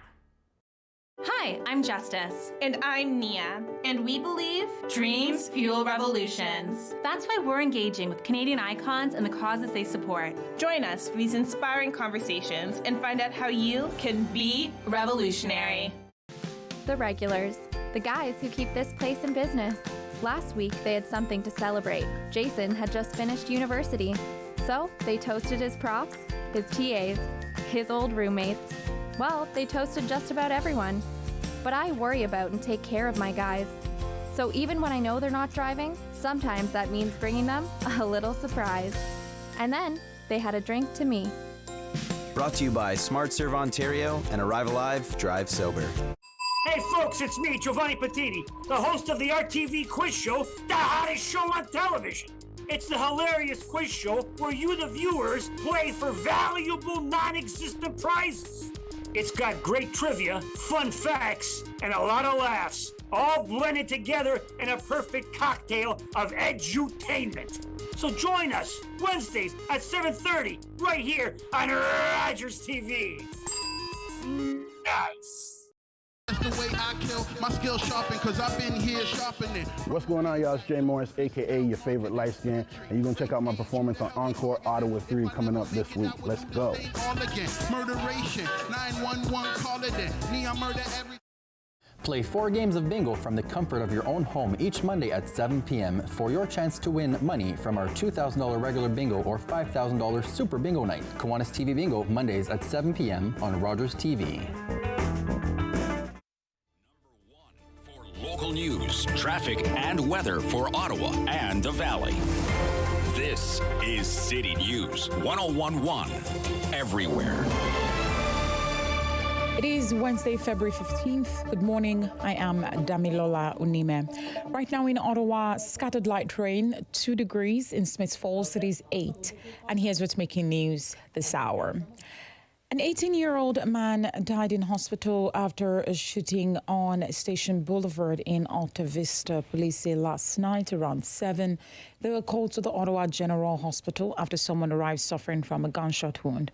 Omar Al-Khalid died in hospital from those injuries. Police say the shooting happened on Station Boulevard, and they're asking for anyone with knowledge of the shooting to call them. Meanwhile, an Orleans man is smiling to the bank after winning $100,000 in the instant ultimate OLG lottery. Michel Gauthier says this is his first big win after playing the lottery for 13 years, and he says he'll use the cash to invest in a new home. Ottawa Mayor Mark Sutcliffe has declared Friday, 17th of February, Snow Angel Day. The Snow Angel Challenge is a month-long fundraising campaign to help raise money to purchase snowsuits for kids who are in need of one in our community. Now, throughout the month of February, Ottawa residents are asked to make a snow angel, share their images and videos on social media with hashtag Snow Angel Ottawa. Now, to keep the fun going, you can challenge your friends and families to do the same. The proceeds from the campaign will be used to help keep kids in the Ottawa area warm this winter. City News time is 11:32. I am Damilola Unime. For news anytime, follow up online at ottawa.citynews.ca. The Sam Laprade Show continues on City News 1011 FM and 1310 AM. Well, I'm going to be honest with you. This is a really difficult discussion today I'm going to have with Sally Lane. Sally joins me now. Hi, Sally. Hi, Sam. Sally is the mom of Jack Letts, and I want to tell the top of the story really quickly for people that don't know the story, because I want to get to the stuff that's just happened. Can you give us sort of a 30-second, 1-minute summary of what's happened in the past, Sally? Yes, Jack is my son. He's a Canadian citizen.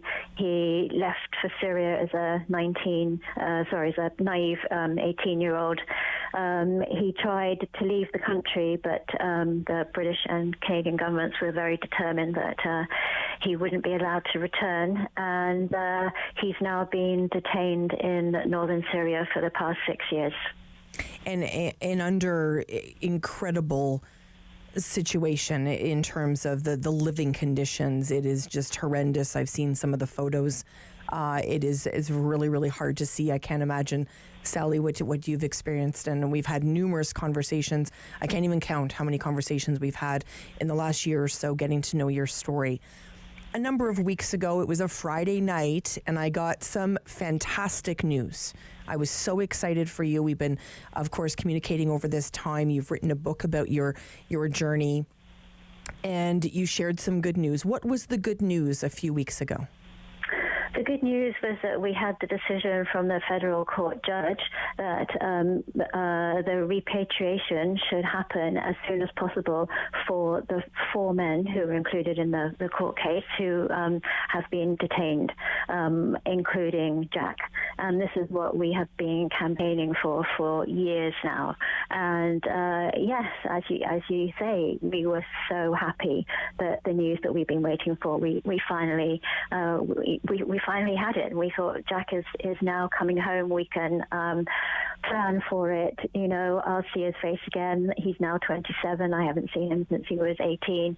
And we were on cloud 9. And that all changed in the past few days when the federal government, after saying that they were carefully considering the judge's decision, they have now decided that they are going to appeal. Sally, I actually don't even know what to say to you. I mean, I don't. There's no words for me. Take me to the moment that you found out that the government was going to appeal this decision that you had waited for, hoped for, longed for so long. Yeah, it was an email from our lawyer, Bob Jackman, and the subject line, I saw it just said bad news, and I knew then exactly what it was. And she said that, yes, it had been, the government was going to appeal, and not only that, they were going to put a stay on the repatriation process itself. So, in other words, they're going to ask for the repatriation to be just stopped before the appeal against the legal decision can actually be made.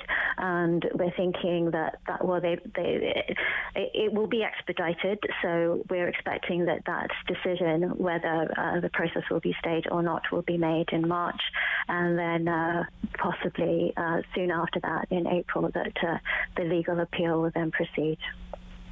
Sally, do you know if Jack had learned that he was going to be coming home? Do you know if he heard that? Do you know that if he was told that he was coming home? I don't know that he was told, but I think because the news of the judgment went round the world, and you know that it was kind of jubilation in a lot of courses, and the whole legal establishment. I mean, particularly in Britain, where we've been fighting there as well. People were saying this is a fantastic decision. It's based on human rights. The judge referred to the UN evidence from the special rapporteur saying that the conditions are akin to torture, and from the evidence of Jack himself, he even referred to the Magna Carta, the UN Declaration, the right for life. All this was in the judgment. I had a barrister friend in the UK who said that it was a wonderful judgment that put the UK courts to shame. So what I'm hoping is that because it was a global announcement that somehow Jack was leaked the news, maybe through a guard, maybe through someone on the outside who managed to get the news to him. So I imagine, if that were the case, that he was feeling the same elation that we were feeling. I don't know now the same way if he now knows about the appeal, that we're back to fighting in court. I don't know. It's all speculation. We're still actually trying to get proof of life through contacts on the ground, because we haven't actually even been able to establish that in nearly 2 years now. The government itself saying that they are unable to tell us whether he and the other detainees, the male detainees, whether they are still alive. I'm so sorry, Sally. I've gone, I've been a little part of this journey with you, and I just feel so invested in it, and even hearing that, that kind of was a bit of a gut punch for me, because I think I just all along I had such hope that you were gonna see him again, hold him again, and bring him to Canada. Yes, it's difficult to know what's going on in the minds of the government officials making these decisions. I mean, this morning, it's February 15th. It's the second anniversary of the Declaration Against Arbitrary Detention, which was actually led by Canada. They were the leading partner, getting 57 other countries to sign up to this declaration, saying that the practice of arbitrary detention was against international law, it's immoral, it's illegal, it was against harsh conditions in detention, against torture, and against cruel, inhuman, or degrading treatment or punishment. And yet, all those things are happening to their own citizens.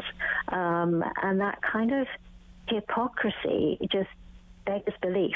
I haven't been able to get any kind of response from any government official as to how they can commit to this on paper, all their human rights commitments, and yet actually fight families in court, those families who are trying to get their own family members out of arbitrary detention. And actually today I am sending a copy of my book to Justin Trudeau, saying, please read this, and please then tell me why you are doing this to me, my son, and to the other families. I've already sent a copy to Madame Melanie Joly. I haven't had a response. So I said I can't appeal to them as politicians, because from my point of view, politicians seem to have lost their soul, but I'm appealing to them as human beings. Jack is human, just like they are, and just like I am. And human beings deserve human rights, and I want a response. I think it's time for the government to actually give me a response. They won't meet with me. I've tried. My MP won't meet with me. It's hypocritical, and it's worse than that. It's treacherous. I was trying to think of the right word this morning, and that's the word I came up with. Mm-hmm. How have you spent the last couple of days, Sally? I'm trying to mobilize support again. I'm writing to people again. We're planning what our next steps are going to be. There's not going to be another hearing. It's going to be written submissions to the federal appeal judge, and so we're going from there, really. Mm-hmm. And you wrote your book, Reasonable Cause to Suspect, and this has been a book that I've read. I read in the fall, and I couldn't put it down, Sally, because of course the story is just. And I shared this in terms of a review. I mean, you have to remind yourself when you're reading this book, this is the truth. Like, this has happened, because it sounds like a movie plot. Yes, I mean, to be honest, I never intended to write it. It was, we had just been sent to prison, my husband and I, for trying to send money to Jack so that he could escape Syria, because he'd sent us some desperate messages saying that his life was in danger, that ISIS were after him, and that they would kill him if he didn't manage to escape. And so we sent him money, and we were initially denied bail, which meant that we were told we would have to go to prison until the case actually came to court, which was then 3.5 years later. Luckily, our lawyer got us out of prison after a week. But it was then that it was actually our UK lawyer that said to me, you should be writing this down. And first of all, I thought, why? Why would I? And then I thought about it, and then I just started writing. So I wrote it as things were happening, and so Yeah, I mean, it's about Jack as a child as well, but it's a lot about our struggles, just trying to talk to the police or to charity workers or to politicians or to anybody that we could think of, and how we were betrayed by those people, how a lot of those people actually became prosecution witnesses in our case, we should be given a terrorism conviction for trying to save our son. And that's the title, reasonable cause to suspect. That's all that is required under terrorism legislation, that there's reasonable cause to suspect that the money might even fall into the wrong hands. Not even that it goes to the person that it was intended to, whether that person is a terrorist. That's all that's required. And so it's me putting my anguish on paper, I have to say. Although I realize that people aren't necessarily going to want to read a whole tale of anguish, so I should probably say there's a lot of black humor in there as well, because when you're in that sort of situation, sometimes all you can do is be sort of ironically humorous about the absurd situation you find yourself in. So I want people to actually want to read it as an honest account, not just an account of politics or history or legal analysis. It's just a story of an ordinary family just in a situation that they really wish they were not in. I know you haven't given up hope, Sally. I haven't given up hope, and I'll continue on this journey with you, okay? Thank you. I do appreciate it. We have to think that the federal court judge will uphold the excellent decision by Justice Brown. Let's stay in touch.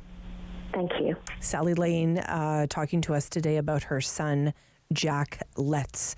This book is incredible. If you want to read all of this detail, you can get that book, Reasonable Cause to Suspect, a really interesting read. Unfortunately, it is the life that Sally's leading. Stay with us here on City News. Sam Laprade will be right back on City News. 101.1 FM and 1310 AM.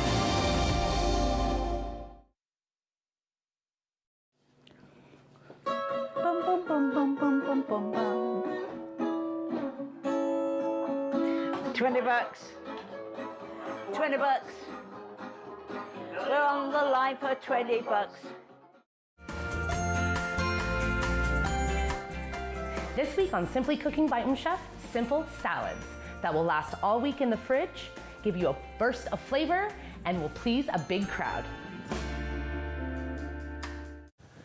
On Thursday's Daytime Ottawa, the Ottawa Japan Karate Association is celebrating their 50th anniversary. So we'll talk a little bit about how they are planning to celebrate that incredible milestone. Also, March break is coming up. We'll give you some ideas if you're thinking of traveling. There is lots to think about. And we're going to introduce you to a local comic book author. If you love comic books like I do, you're going to want to tune in to Thursday's Daytime Ottawa. When an impaired driver killed my brother DJ, my life changed forever. During the pandemic, all of our lives changed, and many of us turned to alcohol and drugs to cope. As life returns to normal, the increase in substance use from COVID has lingered, and some police services report an increase in impaired driving that caused heartbreak and devastation. Now, more than ever, we need your commitment to never drive impaired, and to encourage all of your family and friends to do the same. Together, we can save lives.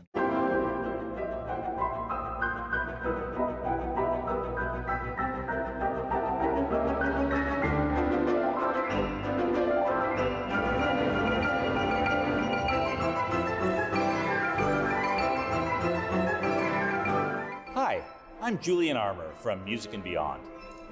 Join us for a new show this spring on Rogers called Music and Beyond Presents. The devastating earthquake that struck Turkey and Syria has left thousands of people dead, and many more have lost their homes. Millions continue to be in need of emergency assistance. The humanitarian coalition is responding to the urgent needs. You can help.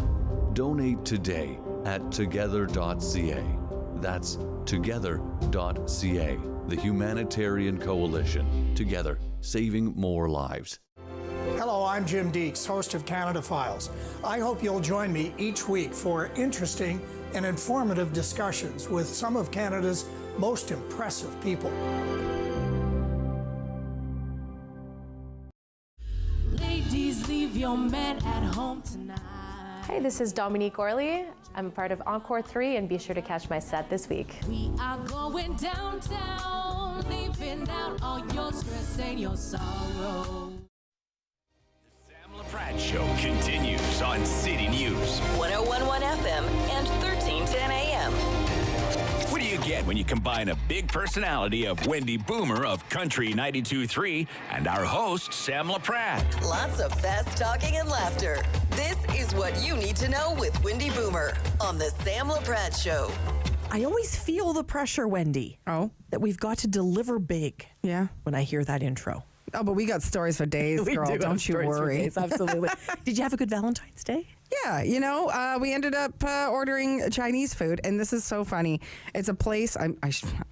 What a horrible plug. I can't remember their name. I didn't write it down, but they're right around the corner from us. Right. And we have been on the hunt since we moved to Ottawa for the perfect place for Chinese food. Mm-hmm. And we just, there's been places where this dish is great, but the egg rolls are, the egg rolls are made, but right. Whatever.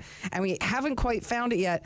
And just last night, Will goes, what about that place around the corner? Best Chinese food ever. No. It's like, right? Literally, I could spit on it. Oh, that's so funny. From where I live. So that's awesome. That was our lovely Valentine's Day. That's very nice. But hubby posted a sweet picture of me. We spread the love yesterday. And okay, the picture of you is not only sweet, it's absolutely gorgeous. You are stunning. You are beautiful. Well, thank you. And I know he knows that. So let's talk a little bit about what's happening in the Valley. Yeah, lots going on. First of all, Smith Falls is having the Polar Plunge tomorrow. Chilly. Yes. This, of course, is to raise funds for Special Olympics. It's at Lower Reach Park Docks. And really, I'm just telling people to go and support because those who have signed up have probably already done their fundraising. I actually saw that they've already surpassed their goal, which is great. Wow. So congratulations to those who have signed up and done that. But now you got to go and you just got to support because it is not easy. It's honestly the easiest part is the fundraising. You have to bring your body warmth there. Yes, and the cheering and just to watch it and maybe also if it's something that you've ever thought of doing or considered or you're like, no way, go watch it because you might just be influenced to give it a whirl next year. Would you ever do that? I've done it. You've done it already? I have, yes. Wow. I did it in Kingston several years ago. And again, all raising funds for Special Olympics, which is amazing.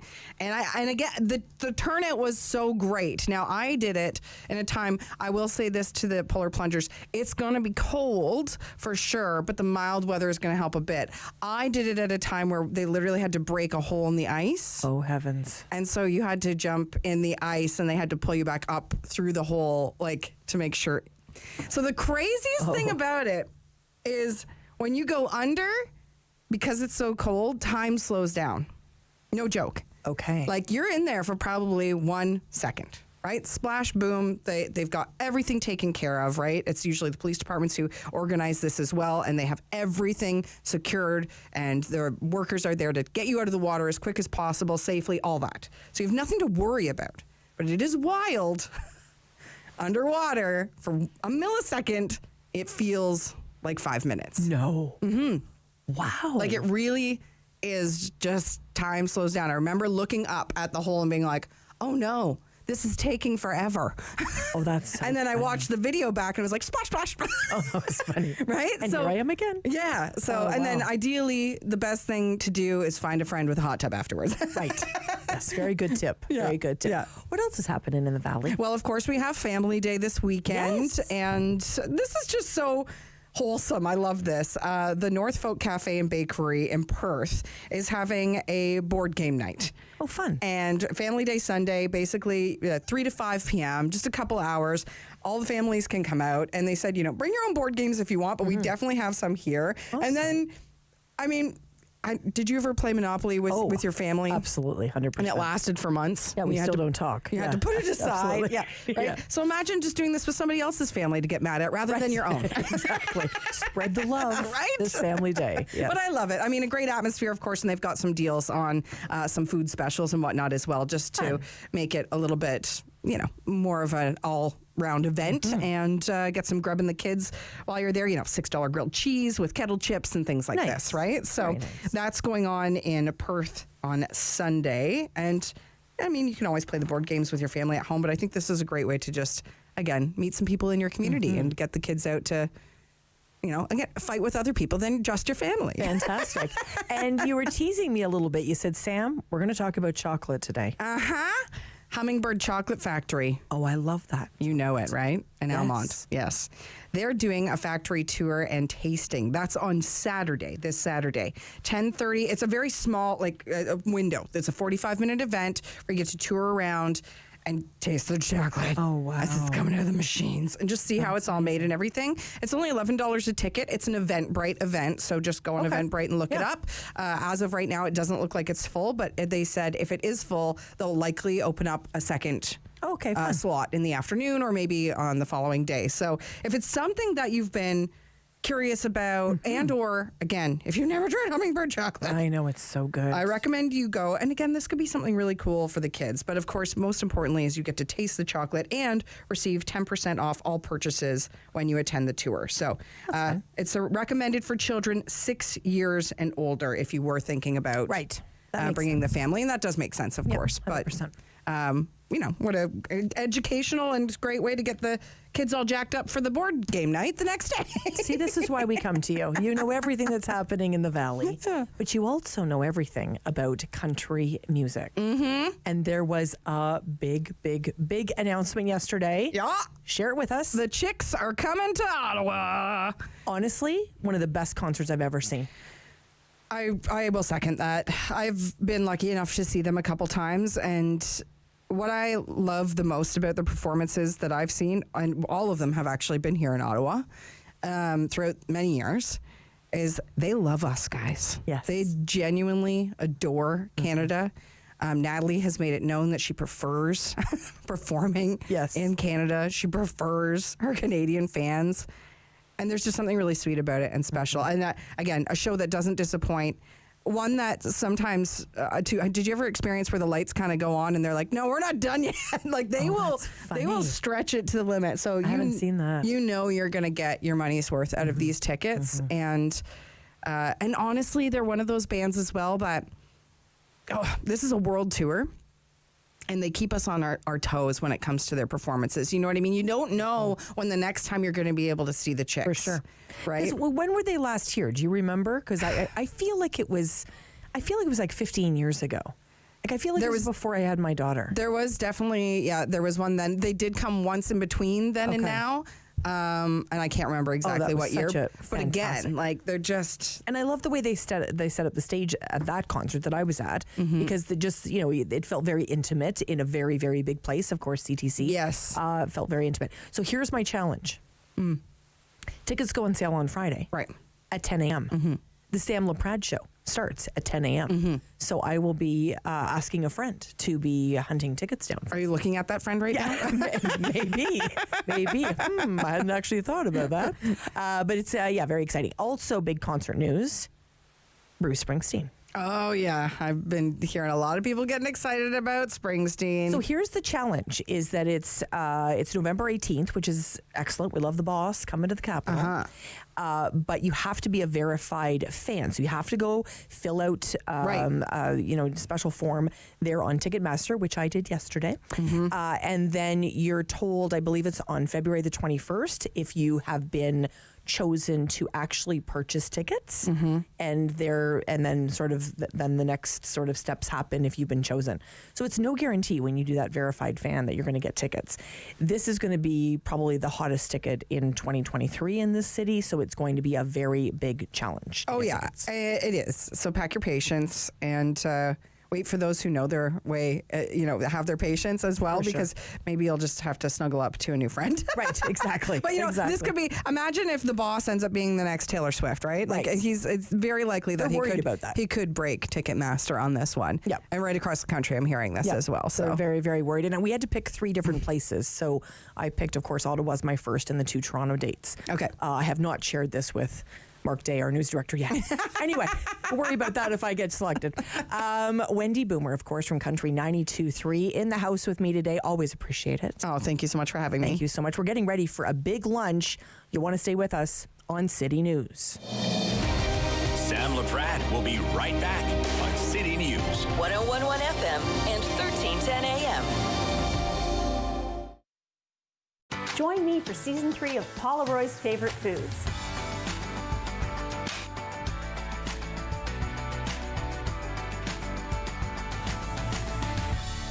Whew, that was a lot. I think I need a nap. Hi, I'm Justice. And I'm Nia. And we believe dreams fuel revolutions. That's why we're engaging with Canadian icons and the causes they support. Join us for these inspiring conversations and find out how you can be revolutionary. Everybody knows not to drink and drive, but some people still think it's okay to take drugs and drive. Police have the authority, the ability, and the tools to determine if drivers are impaired by legal or illegal drugs. And because drug-impaired drivers can pose just as great a risk as drunk drivers, they face the same penalties, like the loss of their driver's license, a criminal record, fines, and more. A message from the RCMP, the Canadian Association of Chiefs of Police, and Arrive Alive, Drive Sober. Do you have something to share? Let everyone know about your next meeting, your need for volunteers, or your fundraising event on the Rogers TV Community Billboard. Send us your words and we'll bring them to life on Rogers TV and rogerstv.com. When it's time to spread the word, go to rogerstv.com to add your announcement to the Community Billboard. My skill sharpen, cause I've been here sharpening. What's going on, y'all? It's Jay Morris, aka your favorite light skin, and you're gonna check out my performance on Encore Ottawa 3 coming up this week. Let's go. All again, murderation, 911, call it in. Neon murder every. Play 4 games of bingo from the comfort of your own home each Monday at 7 p.m. for your chance to win money from our $2,000 regular bingo or $5,000 super bingo night. Kiwanis TV Bingo, Mondays at 7 p.m. on Rogers TV.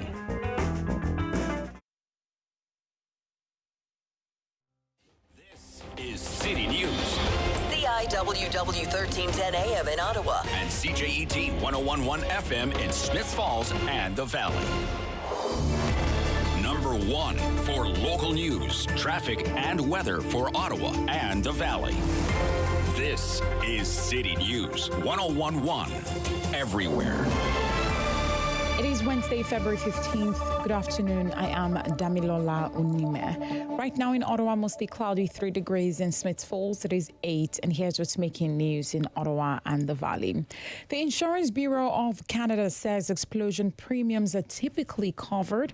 A welcome sigh of relief for some residents of Orleans. City News reporter Chris Curris with the details. That's for most coverages, according to the Director Consumer of Industry Relations with the Insurance Bureau of Canada. The peril that this kind of incident would fall under within a home insurance contract is explosion, and that's a specified peril. Anne-Marie Thomas tells me the first thing to do if your home has been affected in any way is to reach out to your insurance provider. They will likely assign an adjuster who will give you the sort of step-by-step.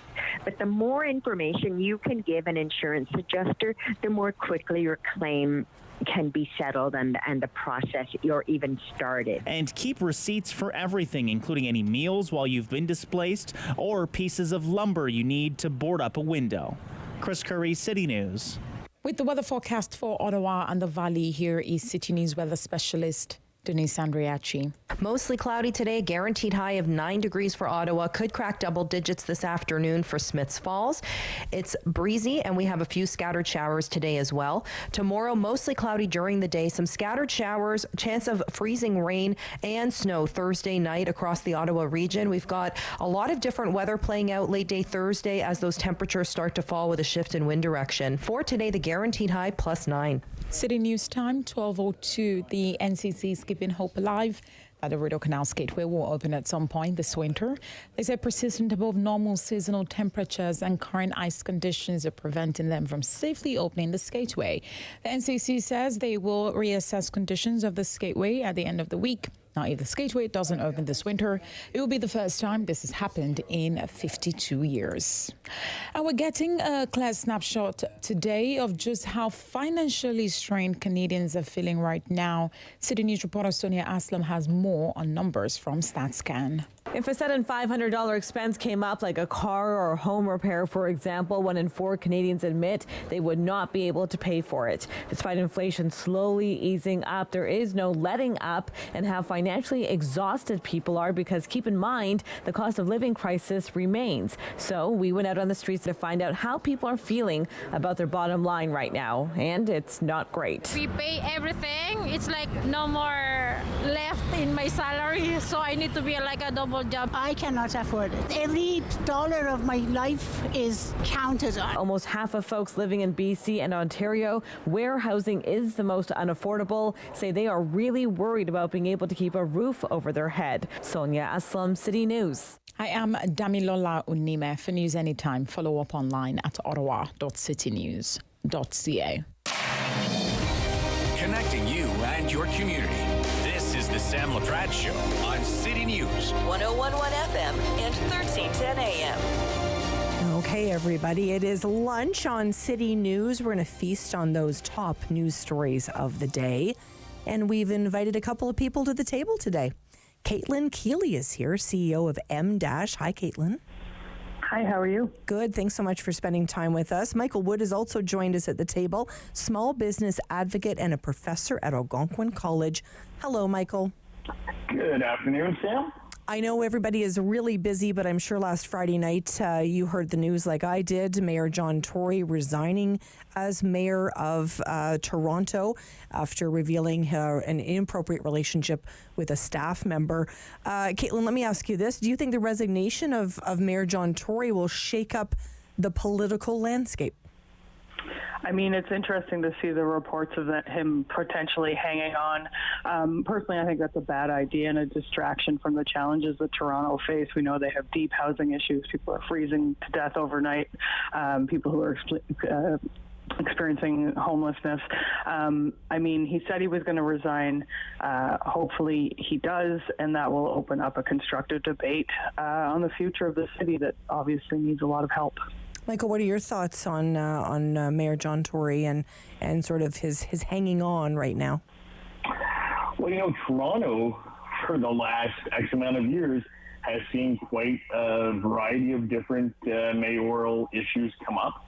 And, you know, Caitlin, I agree with you. If we look at the true issues of what not only Toronto's facing, Ottawa, all these major cities in Canada with homelessness and hunger, you know, we need to move past this. We need somebody to get into power that can help those most in need. There are so many people in our communities that are in need that we need leaders that are in there today that are focused on helping others.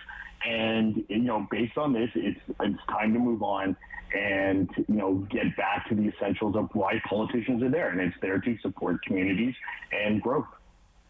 Such an important conversation for the people of Toronto. And you know, Caitlin, you just never know who's going to throw their hat in the ring, right? This is when those interesting political moves are made. 100%. I mean, this opens up very unexpectedly a mayoral race.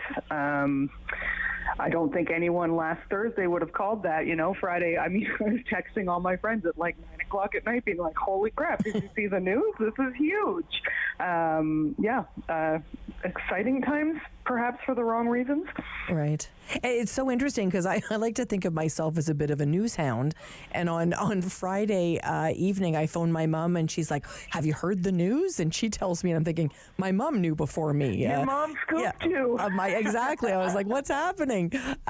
Michael, how did you hear the news?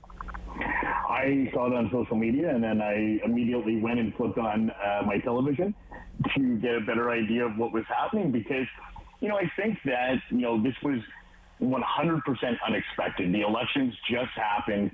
All of this was happening behind the scenes during the campaign, during the re-election race.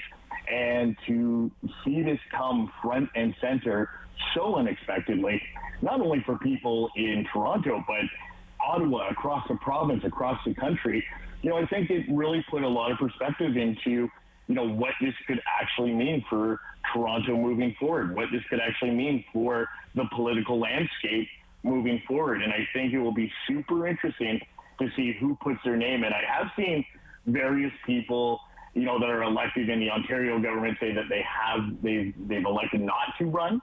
But, we're now heading into a race which is going to pull away from the most necessary causes that city's facing. Absolutely. Let's shift gears a little bit, Caitlin. I don't know if you've been to a grocery store lately, but I certainly have. And, we see the record profits from the grocery industry, yet soaring prices. What should happen to the grocery industry? We know that MPs have called for the CEOs of the major grocery chains to come before them and answer some of those questions. But what do you think should happen? I mean, they should be taxed to the hilt. Every person in Canada has the right to food, which means governments of all levels have obligations under international human rights law to ensure that we, as Canadians, have the ability to access adequate, nutritious food. The fact that grocery companies are making record profits while the number of people that are using food banks and experiencing food insecurity is going through the roof. I mean, that the government is failing and failing to support human rights. Galen Weston is one of my least favorite humans, I think. We can throw overpriced tomatoes at him, perhaps. But we need to invest in programs related to food security. We need to make sure that people have enough food to feed their children. I have 3 stepkids. The week that they are at our house, our grocery bill is astronomical. So, and we're lucky, we're privileged. We have the money to pay for the food. But not all households have that luxury, and it's a human right. It should be protected. And if there's one person in this country that knows a lot about the way that the grocery industry works, it is Sylvain Charlebois, of course, the food prof from Dalhousie University. Here's what he had to say. I just hope that this won't be a waste of time. Politicizing food inflation is one thing. Understanding what really is going on, I think, should be the focus. What do you think, Michael? Well, the other challenge that I see with the grocery sector on top of pricing is job cuts. Like, we're seeing more and more self-checkout and so on and so forth, which is eliminating jobs, which is eliminating people being able to feed themselves with the soaring costs. On top of this, it's not just food that's going up. Like, we see interest rates going up and people not being able to afford mortgages. So all of this is just the cost of living as a whole just seems to be skyrocketing. And I am personally, Sam, I'm really concerned for a lot of people that I know, because they reach out to me and they're like, I can't afford this, I can't afford that. Forget, the other things in life we all do, like going to a Sens game or whatever. Like, those things are not even, that's off the chart. But, the thing being is that if we look at food and housing, these are the 2 most essential things that we need here in Ottawa and across the country, and we need to do something about it. And I think it was really good today. Sylvain Charlebois, in my conversation with him earlier from Dalhousie University, did share with me, listen, this isn't just happening in Canada. So we have the second lowest food inflation rate among G7 countries. After Japan, we're number 2. And in Japan, interest rates are at 0 almost. So you have to appreciate that this is a global phenomenon. This is not because of Galen Weston. It's not Galen Weston's fault that Germany is dealing with a 22% food inflation rate. Does that help with your Galen Weston issue, Caitlin, at all? I'm still voting for throwing tomatoes at them. So, I mean, we have to realize, right? I mean, that's what happens when we've got a planet. It's just not happening in Canada. Does it make you feel any better, Caitlin? No, that just I didn't think so. The world is on fire across the entire place instead of just in Canada. I mean, and if you look at, even the north of Canada, like their food prices were already astronomical. So I can't even imagine how expensive it is in the north right now. Like it's out of control, and it needs to be addressed as soon as possible. You brought up a really good point. I'm going to actually mention to my producers. I think we should follow up on that and see what's happening in the north, because you're right. It's astronomical. I mean, they were paying $15 for peanut butter. It's actually really, really challenging for them. Michael, what are your thoughts in terms of the fact it's just not Canada? I have a very strong belief in this life that we are all human beings. And these human beings have divided the world into countries, right? And so I think regardless of where we live, we should have clean drinking water, we should have food, we should have housing. And yes, I live in Canada, I live in Ottawa, so my immediate concern are my neighbors, my friends, everybody in this city that are having problems. But, I do understand it is a international problem. It is a global problem. And I think that we have to all focus in on fixing these problems. And whether that means we start here in Canada, where we look at the bigger picture and we just try and help everybody. But people should never in this life go hungry, be cold, and not have a roof over their head. Well, and of course, if we didn't have enough to think about, Caitlin, now we have to think about what's flying overhead. And it's certainly been interesting to see that 4 different objects over the past sort of 10 days. It's going to be very interesting to see what these items are. Marco Mendicino, Minister of Public Safety of Canada, shared this in terms of the recovery. As we speak right now, there are recovery operations which are afoot in both the remote stretches of Yukon between Mayo and Dawson. The conditions are exceptionally difficult right now. You've got temperatures that are, as low as minus 25, or minus 30, which makes it difficult to operate it. And then on the other side of the country, you've got a recovery operation on the waters of Lake Huron, where the Coast Guard are hard at work to try and locate these objects and figure out what they are. I just assure Canadians that we're going to provide information as it becomes available, but we've got to make sure that we give the agencies that are on the ground the space and the time that they need to operate. Make you nervous, Caitlin? Not really. I mean, it's more like the script of a bad B-rated movie currently, but I mean, I am kind of curious. My husband has joined a alien subreddit, and apparently Reddit is going absolutely crazy about UFOs. So stay tuned to find out what's happening. Stay tuned, absolutely. Michael, are you nervous at all? It's funny, Sam. I was texting David Smith the other day, asking him if he knew what was going on working in the media. And, the thing is, here's my question, and this is what I'm wondering.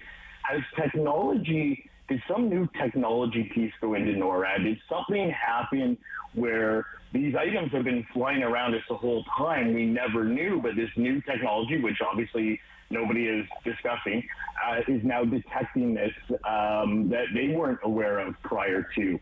And I'll tell you, on Feb 25, I'm flying down to Florida to visit my dad, and I will have my eyes out the window on the plane looking to see if I see anything. But am I overly worried? Not necessarily yet. I'm very interested to find out what is reported back to us in the next couple of weeks.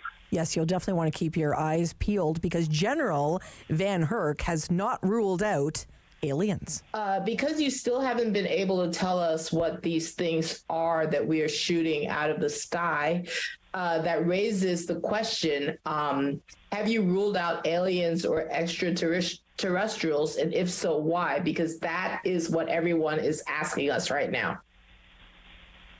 Hey, thanks for the question, Helene. I'll let the intel community and the counterintelligence community figure that out. I haven't ruled out anything at this point. We continue to assess every threat or potential threat unknown that approaches North America with an attempt to identify it.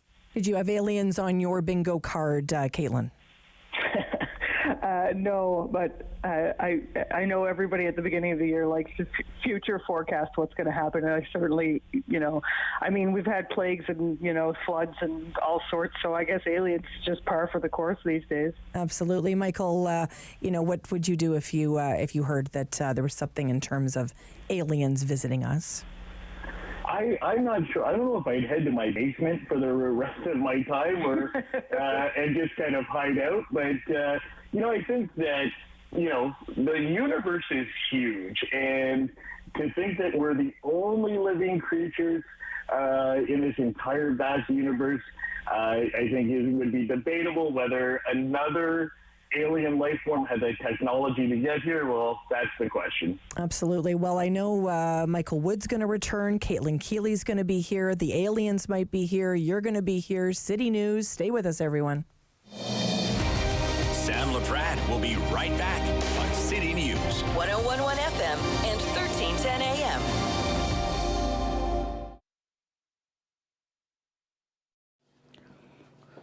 Bum, bum, bum, bum, bum, bum, bum, bum. $20. $20. We're on the line for $20. This week on Simply Cooking by Chef, simple salads that will last all week in the fridge, give you a burst of flavor, and will please a big crowd. At St. John Ambulance, we're all about community. We teach life-saving skills and provide community support through our volunteer services. All St. John Ambulance product sales and training registrations support these important services. Volunteer, donate, or enroll in a program today so we can continue to have an impact on our community. Visit sja.ca to learn more. At St. John Ambulance, we do more than save lives, we change lives. My mother said we had to leave home. The communists were going to take my father away. If my parents were afraid, they didn't show us. But we would never forget our escape from Vietnam. We were lost. What was your job in Vietnam? University professor. We had no home. Do you have any family in Canada? No, sir. Nobody wanted us. Welcome to Canada. Canada chose us. Canadians opened their borders, their homes, and their hearts to more than 100,000 refugees fleeing persecution after the Vietnam War. We were home.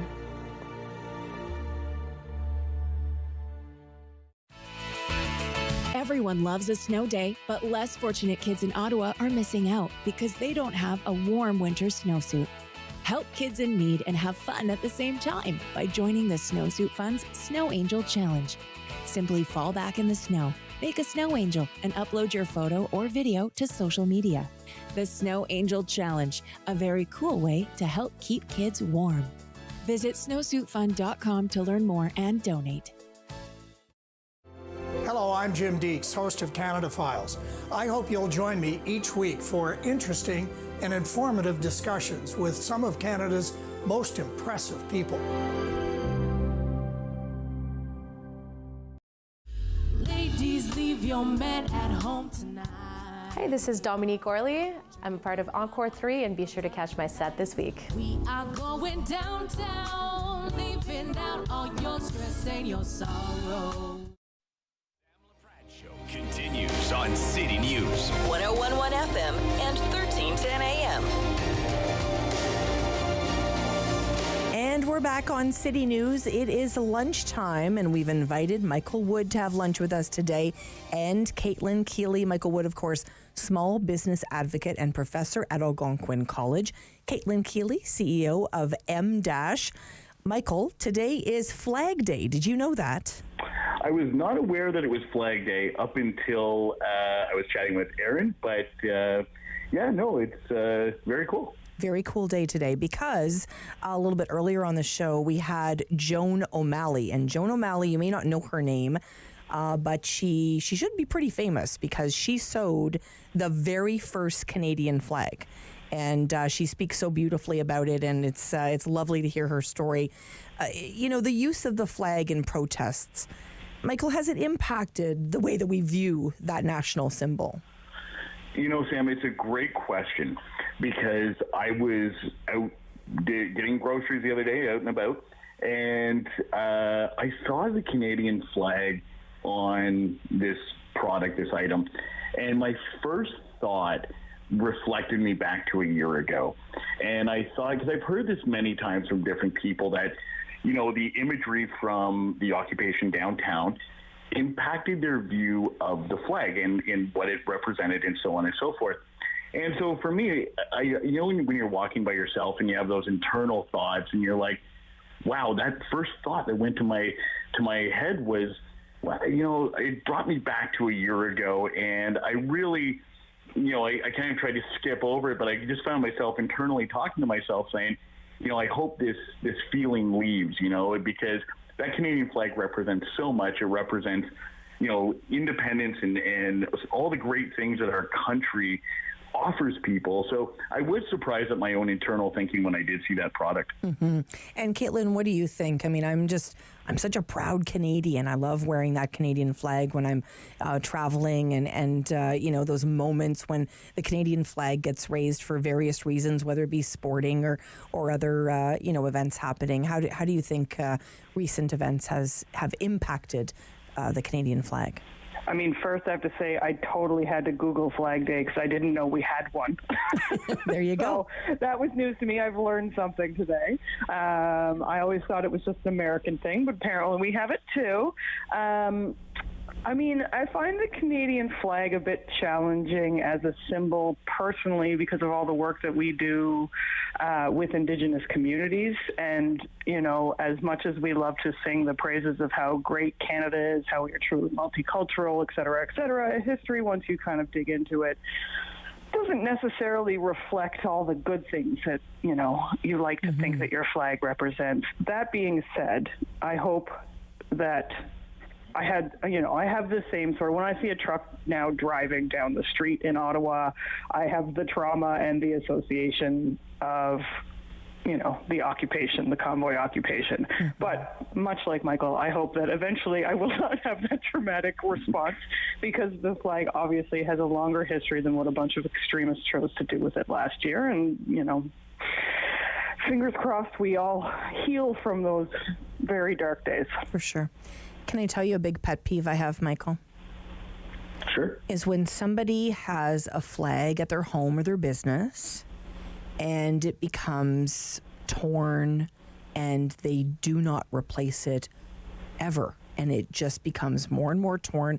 There is one on Prince of Wales that absolutely sends me over the edge every time I see it. It is literally like a thread now. And I just think I don't have many pet peeves. That's one of them, Michael.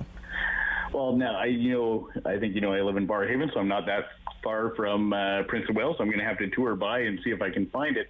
The thing is that it comes down to, a respect. And I think that with things that we should all respect as people, we need to, respect those items, for lack of a better term. So, I was in that situation and that my flag had been torn. Actually, my next door neighbor flies Canadian Air Force flag, which is in pristine condition. And I know that they would remove it too if something happened and it became torn, because it's a respect thing. It sends a message, and I agree with you for sure. Caitlin, it's been so sad to see, obviously, Winterlude depends so much on that canal and the fact people can skate on it. It's been disappointing this year, but the people at Canadian Heritage, they work so hard for Winterlude. Are you going to be attending any of the events? I heard that the poor ice sculptures are doing very poorly today in our, 9-degree weather. I mean, what a weird winter we're having. It's been 52 years since the canal didn't open for Winterlude. It's such a sad state, but I am also, much like my not love for the Canadian flag, I also am a bad Canadian because I don't know how to skate. So I am like an abnormal Canadian. I can't skate. I don't watch hockey, and I don't know that I will make it to Winterlude, but only because isn't it over this week? Someone may be coming to get your passport, Caitlin. I know. Don't panic. I have also had it threatened before. It is over. So it all ends on Monday. And it's been such a hard year. Michael, we talk a lot about small business. A lot of small businesses, I think about the skate rental companies. I mean, they rely on that revenue. 100%. And it's also the small businesses down in the area that rely on, everybody going down, participating in these events. These events really are community builders. They bring people right down to where all these small business owners are. And I think there'll be a lot of people, this weekend that typically would have gone down. I saw some other, things on social, and it didn't look like there was large crowds. And that will be tough for a lot of small businesses that are still in recovery mode and still looking to, pull out and get to the next level. And it'd be nice, though, if everybody took some time to just go down and wander downtown and, see what is available. Beautifully said. Thanks so much for joining me for lunch. Caitlin Keeley, thank you for being here. Thanks for having me. Caitlin is the CEO of M-. Michael Wood, thanks so much. Sam, you're the best. Thank you so much. Thank you. A small business advocate and professor at Algonquin College. Really enjoyed the lunch topics today. Thank you so much for being here as well. We're getting ready for the business lunch. And when we think business, we think Ottawa Board of Trade. Su-Ling Ching, CEO, is going to join us right after this short break. Stay with us on City News.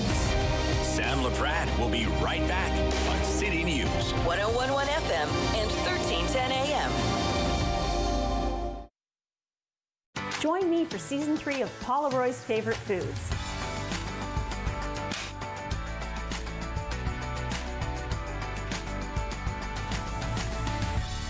Whew, that was a lot. I think I need a nap. Hi, I'm Justice. And I'm Nia. And we believe dreams fuel revolutions. That's why we're engaging with Canadian icons and the causes they support. Join us for these inspiring conversations and find out how you can be revolutionary. I'm Wendell Clark with a word about winning.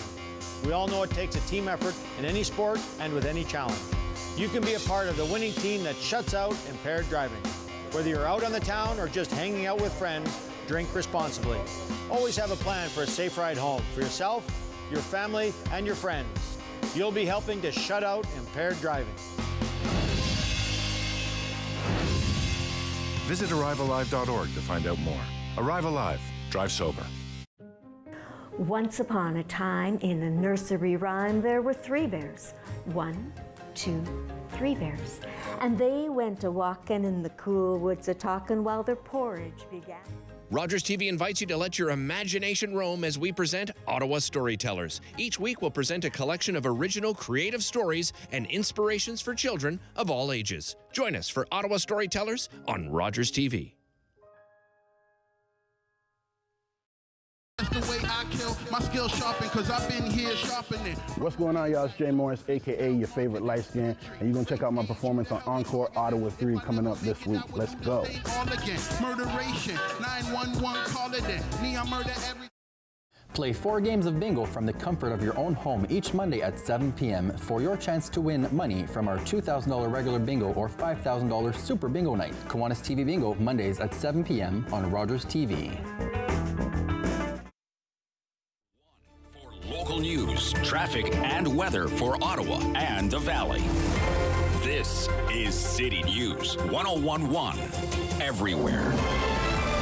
It is Wednesday, February 15th. Good afternoon. I am Damilola Unime. Right now in Ottawa, mostly cloudy, 4 degrees. In Smiths Falls, it is 11. And here's what's making news this hour. Ottawa Mayor Mark Sutcliffe has declared Friday, 17th of February, Snow Angel Day. The Snow Angel Challenge is a month-long fundraising campaign to help raise money to purchase snowsuits for kids who are in need of one in our community. Now, throughout the month, Ottawa residents are asked to make a snow angel, share their images and videos on social media with the hashtag SnowAngelOttawa. To keep the fun going, you can challenge your friends and families to do the same. The proceeds from the campaign will be used to help keep kids in the Ottawa area warm, in the winter. Quebec Premier François Legault is calling on Prime Minister Justin Trudeau to discourage migrants from coming to Canada. This comes a day after Premier Legault confirmed that asylum seekers who cross the border irregularly are being sent to other provinces. Legault tells reporters he believes many people are coming to Canada to claim asylum because of a 2017 tweet by the PM saying Canada would welcome people fleeing prosecution. The Premier maintains Quebec doesn't have the capacity to welcome more people and is asking the Prime Minister to post a new tweet telling migrants not to come here. And one of the 12 boys who were trapped for more than 2 weeks before being rescued from a flooded cave in Thailand in 2018 has died in England. The 17-year-old was attending the Brooke House College Football Academy in Leicestershire. The foundation sponsoring his studies says the teen was found unconscious in his room yesterday and was taken to hospital where he died. He had apparently been in good health. City News Time is 12:32. I am Damilola Unime. For news anytime, follow up online at ottawa.citynews.ca. The Sam Laprade Show continues on City News. 101.1 FM and 1310 AM. Well, welcome to the Business Lunch. Thank you so much for being here. We take this time every day between 12:30 and 1 to talk about everything happening with the business community. Sometimes we profile business leaders, sometimes small businesses, sometimes we talk to CEOs of billion-dollar companies. It's a real mix. Well, today, Su-Ling Ching joins us, CEO of the Ottawa Board of Trade. Hi, Su-Ling. Hello, Sam. It's always great to check in with you. I've been thinking a lot about the Ottawa Board of Trade and a lot of your members. Winterlude, it's not what we hoped, Su-Ling. No, it's not what we hoped. These spring-like temperatures are not welcomed in Ottawa. Absolutely. We're hoping Mother Nature was going to make it a bit chillier for us. Have you heard from members about how it's going this Winterlude? Well, I haven't specifically heard about how it's going, Sam. But in general terms, I think that we just released our Ontario Economic Confidence Report last week. And in general terms, I think businesses are confident in their own ability to run their businesses well, if not a little bit nervous about our economic landscape overall. And when we look at specific initiatives run like Winterlude in Ottawa, right, we place a lot on those kinds of things going well. So, but our businesses have proven resilient, as you know. So hopefully people get out and do enjoy as much of the activities as they can. Absolutely. And, when I think about Ottawa, there's lots said about Ottawa being the capital, lots of government workers, public servants, that type of thing. And you talk to colleagues across the country or even someone like Perrin Beatty, those types of people that would really have their finger on the pulse of what's happening with business. How is Ottawa doing compared? Do you have a sense, Su-Ling? Well, I have been speaking just this week with my colleagues across Canada in the largest cities. The Chamber leads in those largest cities. And we are all concerned about the state of our downtowns across the country. I think Ottawa is feeling it a little differently because of the huge footprint that the public sector has. But we are sharing the same concerns about the decline of our downtowns and what opportunities that we have to reimagine it and how important it is to the national economy. Like collectively across the country, our large urban areas account for over 60% of our national GDP. And so we have to be aware that, our downtowns, they are the front window, if you will, to our global profiles for investment, for talent attraction. Often they are centers of vibrancy and culture and one of the best assets that we have for our tourism.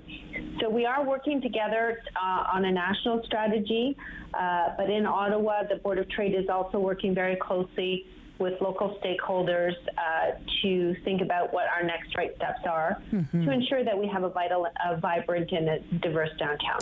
And I know that you're asking people to participate in various surveys. I know I received a new survey yesterday about that revitalization,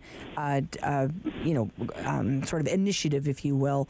What are sort of the next steps there, Su-Ling? So there's a few things going on at the same time. The Downtown Revitalization Committee that was struck by Yasser Naqvi did that public consultation. Now we're doing a series of in-person workshops that are very targeted in certain areas, and we'll use that feedback to craft some recommendations at all levels of government. In addition to that, the city's in the process of doing their economic development strategy. They also had a survey out, and so those survey results have come back as well. Of course, downtown is on that agenda as well, and they'll be releasing those results later in the summer. So it is a time, Sam, of a lot of contemplation and planning, and not just data, but insight gathering, so that we can, inform how we work together collectively to leverage what the opportunities are for Ottawa. Such an important conversation. Do you feel like everyone is cooperating, sort of paddling the same way, Su-Ling? I think for the most part, I think a silver lining of the last 3 years, Sam, is that it really demonstrated what we can achieve when we work together collaboratively and optimize our collective efforts. And so I do see a lot of that. Mayor Sutcliffe has demonstrated, and the new council have all demonstrated a desire to continue to work together, and we're involved in several tables, including an economic summit that he's hosting tomorrow to talk about some of these issues. So, but I think it's important for us to really keep our eye on the ball and make sure that we are continuing to move forward with that approach. And I know you, obviously, a big part of what you do is that advocacy work, and you do such a great job, but it's also celebrating people in this city that have stepped up in terms of business. One of my favorite events, of course, every year is the Bobs, which happens usually in November. But we have the 40 Under 40 right around the corner. Talk to me a little bit about this. So it's probably one of our most popular events, Sam.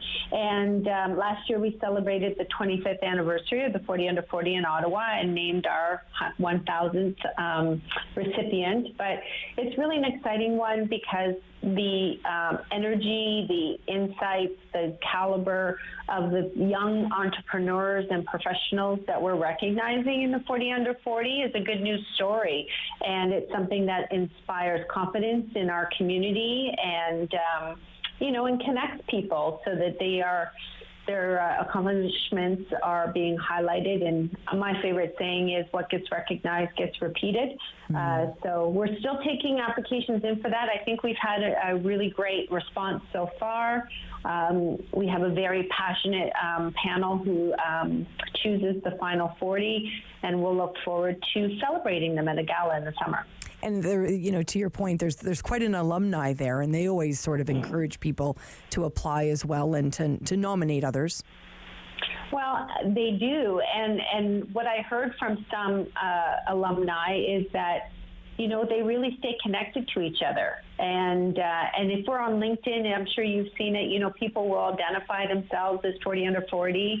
And so it really does build a sense of community. And Sam, I think we chatted about this before, but what we've noticed is that a lot of alumni are today's, most successful and most impactful business and community leaders. So we're on the right track here, I think. Absolutely. I just had to end on some good news, right, Su-Ling? Because there's lots of negative news this day, and I wanted to be a bit positive. It's fun to be positive with you. You're always so positive. It's always exactly. You have to be, absolutely. Su-Ling, it's always a pleasure to spend time with you. Su-Ling Ching, CEO of the Ottawa Board of Trade. We'll chat again soon. Thank you, Sam. Thank you. When we come back, we're going to meet a couple of business owners. Very interesting businesses. Stay with us on the Business Lunch on City News. Sam Laprade will be right back on City News. 101.1 FM and 1310 AM.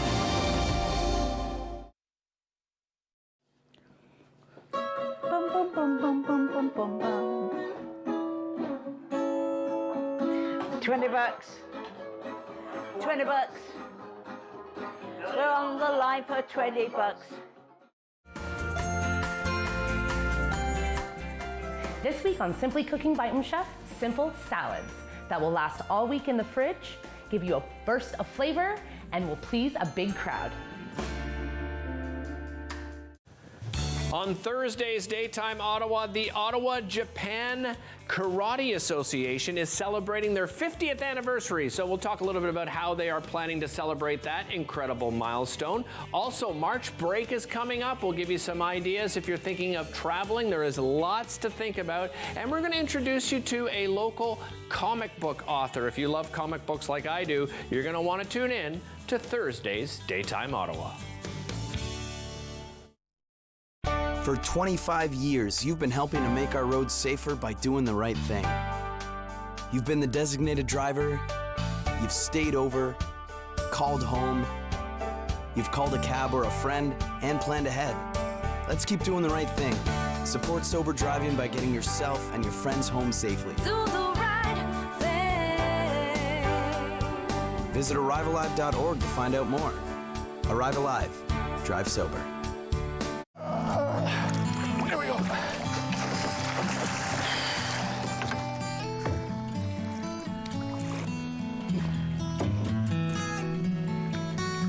Hey, going back in, okay?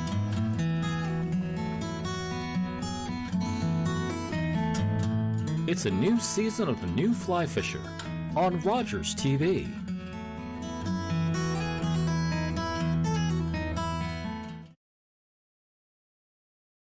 As the fighting continues in Ukraine, thousands of people are fleeing for their lives, forced to leave everything behind.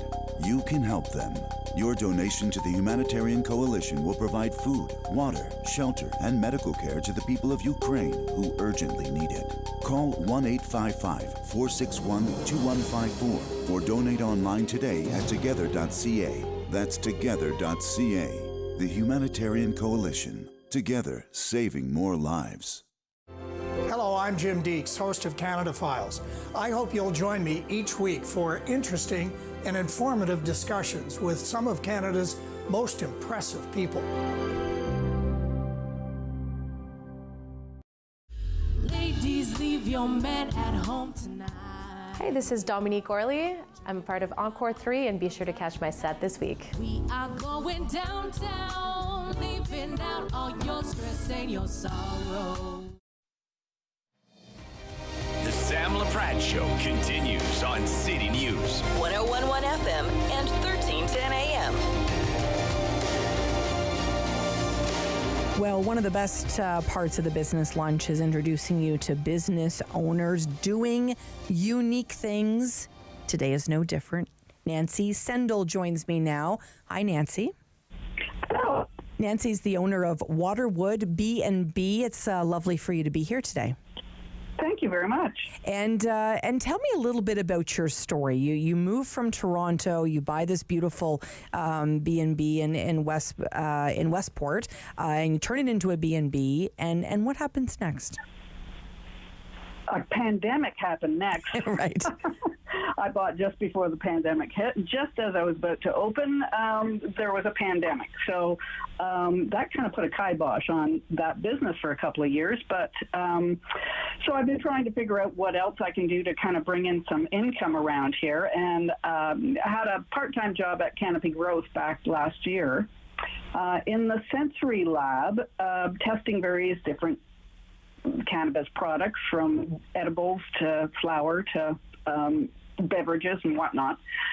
Of course, Canopy has let everybody go now, so I got really interested in cannabis from there, especially the sensory part of it. Mm-hmm. And because I'm a user from a long time ago, I also know how much the industry has changed since, I was a teenager. And I know a number of people, I'm in my 60s, and I know a number of people that are into their 60s and starting to find, looking for ways that they can cope a little bit better with the aches and pains and the sleepless nights.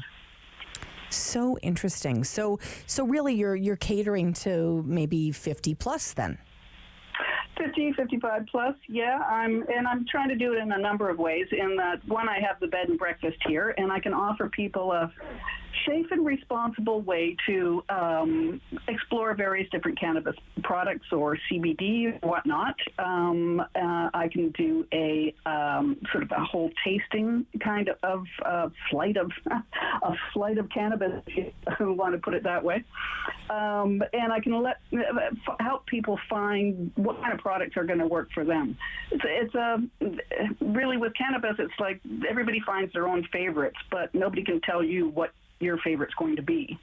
No, that's true. Or what's going to work for you. So it's a matter of experimenting. And into the cannabis stores that are out there, as I said, that a lot of the bud tenders tend to focus primarily only on the THC levels, and that's not always what everybody's looking for. So that's what I'm doing. Well, that's fascinating because it has changed, right? I mean, you think back to the days of you'd meet somebody and they'd pass you the little baggie, and those days are over. A little bag of green stuff with sticks and seeds in it had no name on it at all. Right. If it did the trick, it was good pot, right? Right. And I think people are more willing now because of the 2018 decision, obviously, for it to become legal, more willing to think about it for use for medicinal purposes, but also just to, maybe curb anxiety. Sleep, I know, is a big one for people in my network. They're just looking for solutions to sleep at night. To help me sleep through the night, yes. Mm-hmm. And actually, I had an article written a short time ago, and instantly got a Facebook or a message from a woman who's in her 70s and is on, her doctor has her on CBD. And she's taking higher and higher doses. It kind of goes like that with everything else. You have to kind of take a little bit more for it to do what it's supposed to do. But so it's getting expensive for her. So I told her that I'm looking into some CBD heavy strains that can be grown and then processed into butters that you can bake into cookies or brownies or whatever it is you want to do. But look for solutions for people, how they can use this in the ways that, like I said, are going to help them and work for them based on their price points, based on their experience. Some people have been using it for years and really want to try out some really premium stuff, and I can do tastings on that level, but also do tastings from a low THC to a higher THC to find, again, the ones that are working for people. And you're in such a beautiful spot, Westport. Well, that's just it. People can enjoy cannabis here and then go for a walk on any of the trails, or go have a wine tasting at the winery, or a flight tasting at the brewery, or go listen to some great live music at the Cove. I tend to get ice cream when I'm there. Well, yes, but the ice cream store is only open in the summertime. That's right. But the hiking trails are always open, and it's just a beautiful little place to kind of spend a couple of days and feel comfortable and at ease, and find something that works for you. For sure, it's definitely God's country there. It's amazing. And when you moved from Toronto to Westport, what pulled you to Westport? It was completely serendipity. I was just looking for an opportunity, and I had never heard of Westport.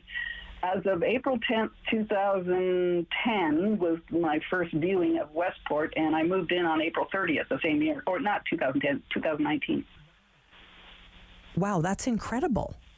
Well, it was just had everything I wanted. It's walkable. It's got lots to do. It's in an interesting location between Ottawa and Kingston here. And it just had everything I do. I have a kayak, I have snowshoes, and a bicycle, and this place just fits in nicely. Well, that's perfect. Well, I wish you all the success, Waterwood B&B. Thank you so much, Nancy, for sharing time with us today. Thank you. It's been a pleasure. It's been a pleasure of mine, too. Nancy Sendel, owner of Waterwood B&B. Really fascinating. There's an article actually in the Ottawa Business Journal about this business as well. You can visit her at waterwoodwestport.com. Really fascinating. We wanted to spend some time today with Patricia Larkin, co-owner of Borough Shop. Hi, Patricia. Hi, how are you? Good. Patricia, tell us about Borough Shop. So Borough is an online grocery store that was born out of the pandemic. We make beverages in our facility called Bucci Pop, and at the beginning of the pandemic, we had to make a shift. We were in the process of opening a restaurant, and the climate was not the best for that that move. So we shifted and we opened Borough, which is an online grocery store. You can shop online, 24 hours a day, and we do same-day delivery and pickup. And we offer 100% all Canadian and as much as possible local products. Well, I'm just looking at the bread alone, and I want to go add. Yeah. It looks delicious. So you're getting me at lunchtime too. So that's probably a big reason. So tell me a little bit about Tell me a little bit about this. How it all started. Why Borough? So it started very quickly with everything shutting down. We had let our staff go in the middle of March. It was around the 17th of March, I think, in 2020. And after a week of brainstorming, decided, okay, I'm going to reach out to some of my fellow food producers in the city because I was formerly a chef, and I have lots of colleagues and friends over the years that have gone and done the same thing, started food businesses. So I reached out to some people like Pascal's Ice Cream, Top Shelf Preserves, Michael's Dolce, Zoe's Corner, lots of local producers of products, and check to see if they might be interested in partaking in a little local grocery. And what was a little idea turned into a very busy operation very quickly. And we had to quickly get our ducks in a row, but we had the website up and running in 3 days. And by the end of March, we were taking orders, and we've been operating that way ever since, always adding new local vendors almost weekly. So yeah, it's been an exciting couple of years. Well, it's really fascinating because, I'm looking at all the different categories you have. You really do have everything. How do you do this? Because I'm thinking if I put in an order and it gets delivered, between me ordering maybe from the comfort of my own home and you delivering to the home, that's a lot of work for you. How do you manage that? Yeah, we've changed things along the way to be more streamlined as we went, but the way we do it now is the orders come in through Shopify, through our website. We get the orders, and you can choose time slots. So we have everything organized accordingly. We pack the orders, frozen stuff. We have refrigerated items, fresh produce, houseware, goods like candles and soaps. We pack everything all together. We print and slap a shipping label on it. Another local company called Trexity comes and with their couriers, and they pick up the offerings, and you get real-time notifications about when your package will be there. Well, that is fascinating to me. Honestly, yeah. It seems I'm getting anxiety just thinking that I have to do this. You're taking care of it, though. I don't have to make this happen because I just see lots of different moving parts. But you obviously have made a go of it, and you're doing really, really well. Who's your customer? If you were to define who's reaching out to Borough Shop, who's that? So I think we're finding customers in all different ways, but a lot of people, especially during the pandemic, it really highlighted the importance of supporting our local economy and the importance of shopping local and supporting small business, and all of those things is really everything that we're about. So we now have hundreds of local vendors, people making all sorts of things. And I think that a lot of the community really started to take note and care about where things are coming from when things started getting challenging to find. Mm-hmm, for sure. Yeah. And I'm seeing, obviously, like you mentioned, prepared things. I'm seeing everything from flour and grain right through to cookies and all those kind of good things. You also have alcohol here. How does that work? Yeah, so we do have alcohol available. We have a delivery license. So if somebody is to order alcohol on our website, we bring it in to order, and we're able to deliver with the same service. Somebody just has to be at home of legal age with ID to accept the package. Well, that's brilliant. That's brilliant. Yeah. Well, congratulations on this initiative. I think it's fantastic that you've taken this step, especially during such a challenging time. But I think you actually pretty much solve something for somebody too, right? It's so different from other offerings in terms of shopping for food. Yeah, I really hope so. And finding local produce in the winter is challenging, and we can take care of that for people. So, yeah, it's exciting. Congratulations. Thanks so much. Patricia Larkin spending time with us today, co-owner of Borough Shop. Really interesting.